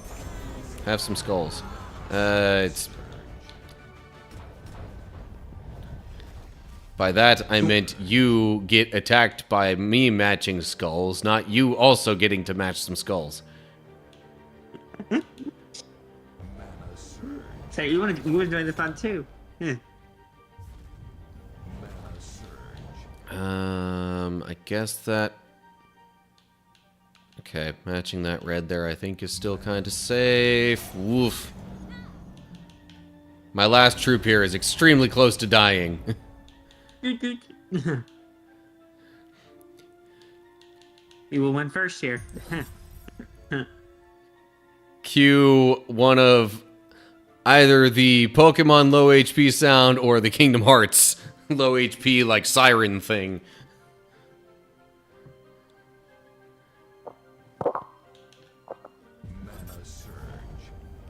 I'm hoping at some point yellow gems are gonna line up with the skulls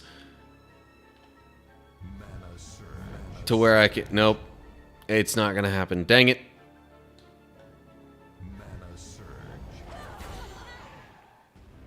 Yeah.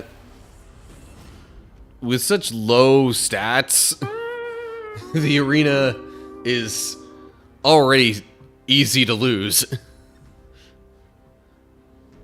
Never mind when we're adding, you know, forced color matches to the mix.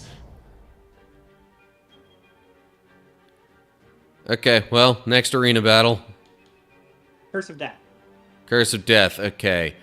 I am free for now.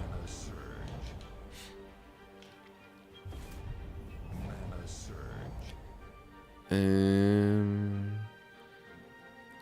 and yellow don't help my team, and that's like half of what's on the board right now. That would give them an extra turn in blue, so let's do this. That gave them an extra turn anyway. Okay. That was me not realizing what that would cause.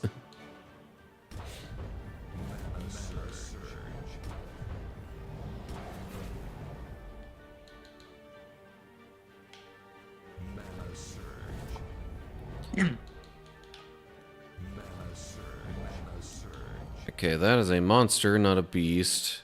Fey. No. That one is a beast, actually. Interesting.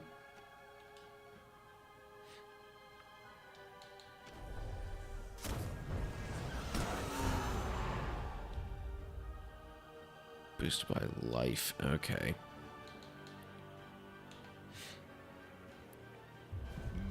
Doggone it. I didn't really notice that would... Oh, and I guess technically the Curse of Death should have been in effect from my troops dying. No, I said enemy death. Okay. The enemy death. When an enemy dies, you're cursed. Yeah, oh, I didn't notice the skulls there. I'm probably going to lose this too. This is going to be a really short arena. Okay, we can do another thing then. I mean, it's already like 9:15. We can do one more little thing then. Let's see how far we go. What do I want to do here?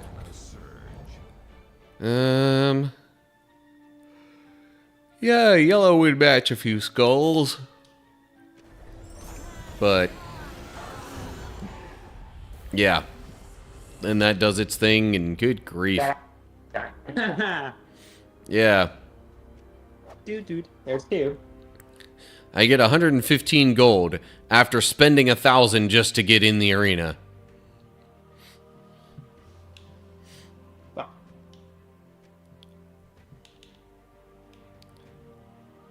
Okay. Enter the Underspire. I'm gonna... It's gonna be easier to do this for.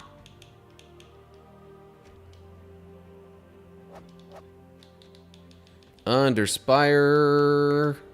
And we will need to probably random troop. Okay, so 1 or 2, I guess. Oh, it's only one choice here. Okay. Yeah. And then you spin a torch. Yep. Okay. What all are we potentially randomizing here?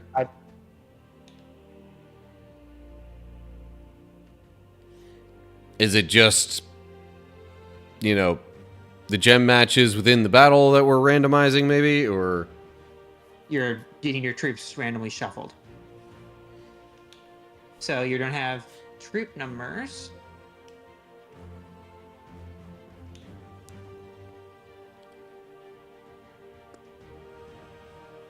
"61, 8, 22, and 90 from the list. Great. Lots of counting. So first, it's from 100, so it's a little bit nicer. 61, 8, Okay, well, 22. there's 8. Now, of which you must do 3. Because of course, the rest of your stuff stays as you have it already.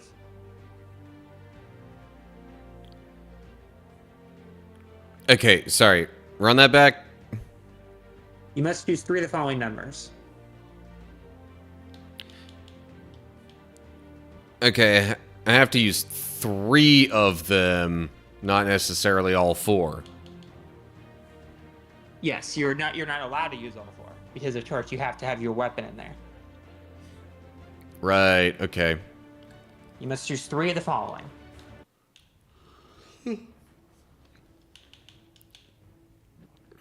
Well, had I realized before picking this guy that it was going to be a 3 of 4 kind of... Well, I guess I could keep him there, and if I don't like him compared to the others, I could just swap him out. Anyway, so... Or 90. All right. 12, 16, 20... So this would be 22. 98 true scatter damage. Not bad. I will aid you in your journey. I see the theme of the Underspire today is green. Everybody has green on. Or mostly. So that was 22. So 5, 6, 7, 8, 9, 10. So that's 40, 44. Oh, there's not even that many.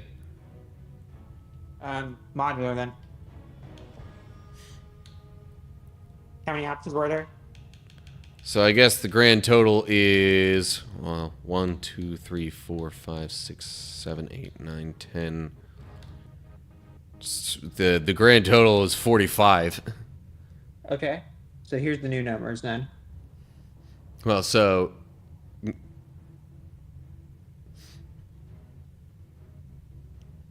Yeah. So... 90 is the easiest one. I'm like, 90 just cycles back all the way around to number 45 again.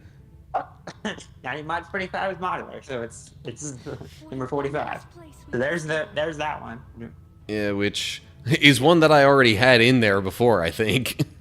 Okay, that's nice. And then 61 mod So- 45. So 1 minus 45. So 16. 16, yeah. Tell you what. 1, 2, 3, 4 would be this guy.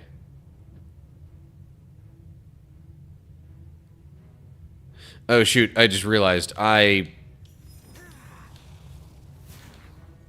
mistakenly overwrote this one, which was supposed to be in there potentially. A mix of green and brown equal to the current green and brown. Glade Warden removes all green gems. It's 46 boosted by those. Let's choose 3. Yeah. I guess the only issue with having Immortal Virago and Yasmin's Chosen in there is that they both use the exact same mana colors. Okay. So choose one. So I think I'm actually just going to keep these 3. Okay. You must use banner 9. What about the weapon? Weapon you already chosen. I'm not randomly giving you that one. Okay, it's Forest of Thorns allies, so that still is equally Yeah. good. And you must use banner 9. Well, okay, hang on. Gotta go back to the start. 1, 2, 3, 4, 5, 6, 7, 8, 9. The Spirit Fox banner. Okay, real quick, Yeah, I am gonna change up the order of my troops. You may choose the order of your group. Yeah. Okay, class. Does not matter. Okay. Then, yeah, that's what we got. Alrighty.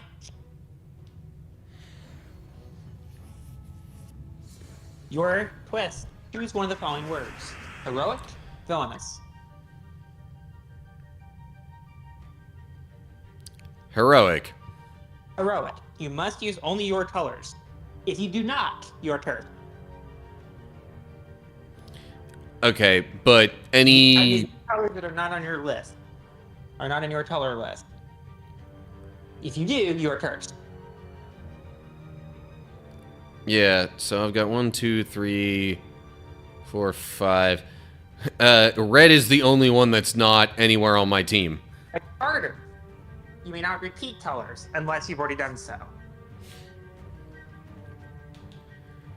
So each color used once until you use them all once. Okay. You only use your colors, and you must use them at at the same rate. Yeah, so, okay. Well, there's purple and brown. That's There's green. okay. And purple. Well, wait, that's green because you matched green. Your match was green. So purple and green. You done purple, green. You have yellow, yeah. blue, and blue, and brown.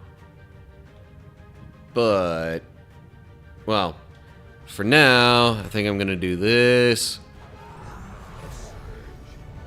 Man. Yellow, blue, and brown. Yellow, blue, brown. Brown. And blue. Okay. They use yellow. Let's use yellow or blue. Well, I just used blue then, so it's... Or stalls, of course. Okay. Stalls are wild. All the stalls are wild.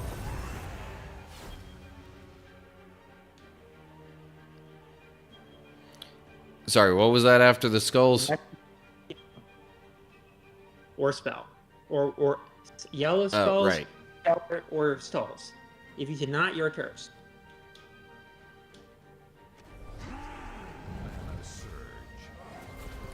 Doggone it, they changed the yellow up here. Otherwise, I could have matched that. Chain reactions do not count, by the way. Yeah, I can't make a yellow happen. No skulls or spells, so... Curse kicks in, which I guess means I gotta match green or yellow. Yes. Yep. You Okay. follow the enemy. Well, there's green. So now it's blue or purple. And note, breaking the curse does not break this effect. It just switches back to the heroic effect again.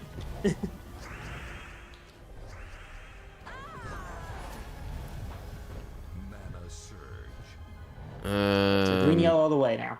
Yeah.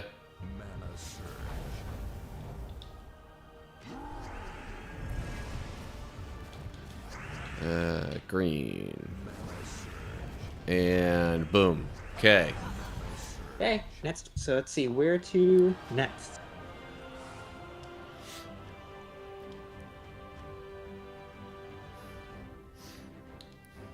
It's getting late. I really should wrap up the stream.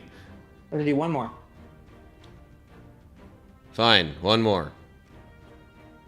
We're not changing the team again, are we?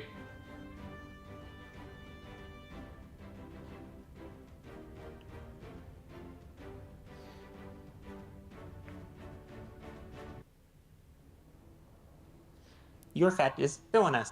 You must use the enemy colors until you cannot. Once you cannot, you're instead blessed. Okay. 12. You must use purple and yellow and brown. Purple, yellow, or brown. Yeah. If you cannot, you're blessed. And what happens when I use two colors simultaneously? The color you matched first is the one that you did not chain reaction is the one you did. But like, with this move, I am matching yellow and brown simultaneously. They both count. Okay. That's actually kind of something that happened before, like in the last battle too, but anyway. And purple. Yeah, which can't really do skulls. purple, but I can match skulls. And ignore the effect for a little while. Skulls, spells, or a purple match. Okay, I could do spell.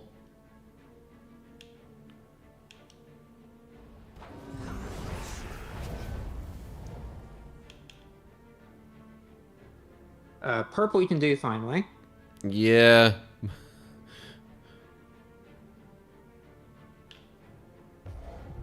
Fine. Purple or spell. Purple, yeah, okay. And then purple, yellow, or brown. Purple, yellow, brown, or skulls or spell?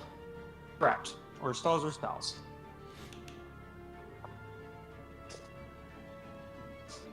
And there's no, like, priority to that order, right? It's an or. It's an or statement. Skulls. Spell. Win. Okay. Ah, nice.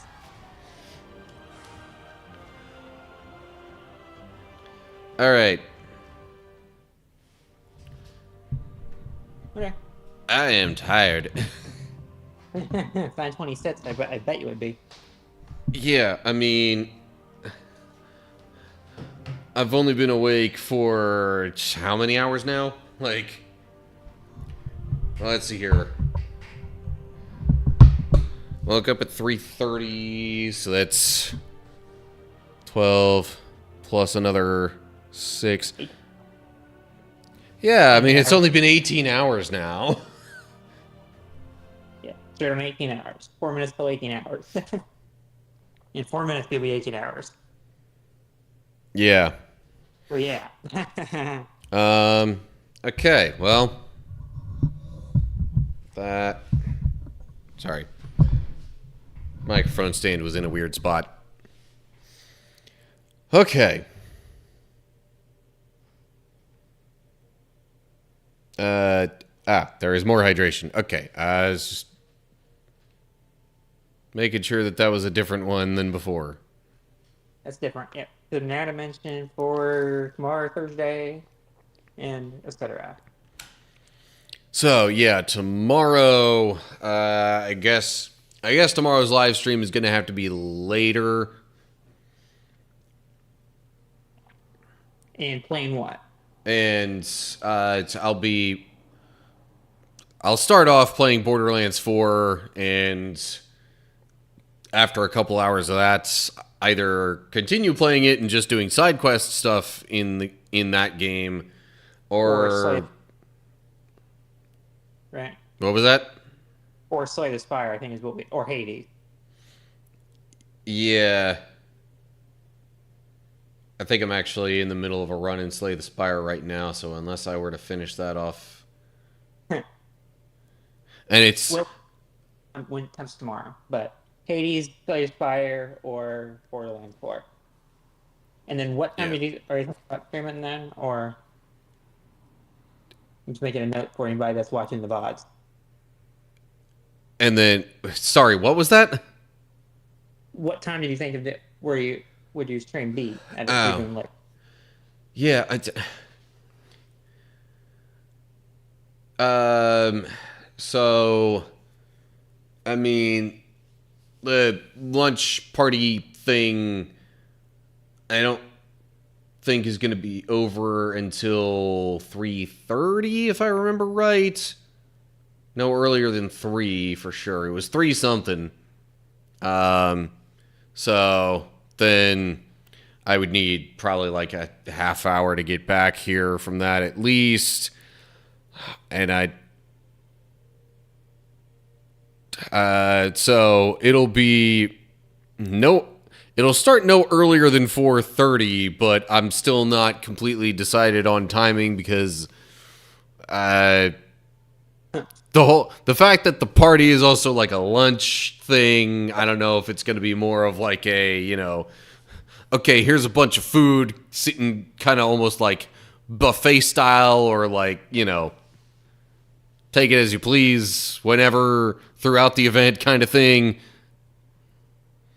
So it throws a few question marks into the mix, but assume it would start no later than probably like 6-ish when I would start it on a Thursday.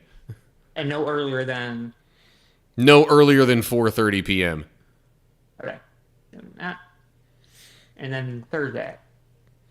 And then next Thursday will be the usual continuing Bible study. So we'll have Ezra chapters 5 and 6. And then after that, if side questing stuff in Kingdom Hearts 3 is available, we may very well do that. If not, you know how I know? Because you're not going to do it till Friday that week. Oh, yeah, true. Wasn't until Thursday, so it's not until next Thursday. That is very true. That would not be available. So, yeah, I guess whatever I haven't done recently out of either, well, depending on Slay the Spire's availability, it might just default to Hades. Yeah. Either way, it's Hades or Slay the Spire. Everything else we've done recently enough to. Yeah, pretty much. Hades, we have definitely not done that recently. And we always have Kingdom Hearts in the back. Kingdom Hearts 2 and Kingdom Hearts Birth by Sleep in the background as well, if necessary. It feels like we're not even so much side questing in those anymore as just doing random, like, making our own game out of it kind of stuff. That's what Slay Spire is as well, because you're done with your stuff for that. Anyway.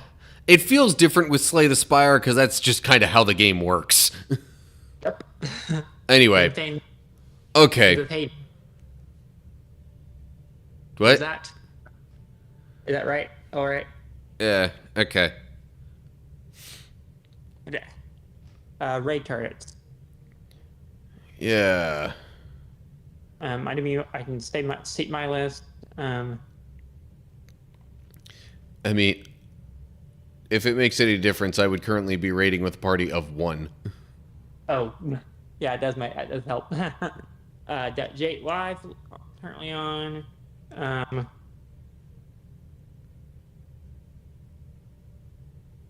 Man, there's a lot of people that I follow that are streaming right now. Like, Jade Live, Yoshi. Ooh. Jade Live and Yoshi, and then yours. Hang on. I see somebody streaming that I know I haven't rated in a while. Is there even a use rating? What? But is there even a use rating? What exactly is going... Oh, never mind. They're not actually streaming anymore. Who was Doggone it. Who was it? I was gonna raid a guy that goes by Chrono, but... Okay. I don't know. His stream just went offline as I was looking that up. Okay, and Mama Bird Builds just went live too. Yeah, I'm not gonna overcomplicate this for myself. You don't want to overcomplicate. He says don't write it all. So you said one person. Yeah, I mean there is that too, because Right, that's my statement for Word of Light. Normally, is if we have like 1 or 2 people, we're not writing at all. Like, I mentioned you got 1 or 2 people, and then we don't. Then move on. Plus, then I feel no obligation to converse with the person whom I've just rated. Okay. All that being said, I think we're done for today. So, thanks for watching the stream, everybody. Hope you enjoyed. Hopefully, I'll see you soon for another one. But yeah, whatever ends up happening. Until next time, stay cool, everybody.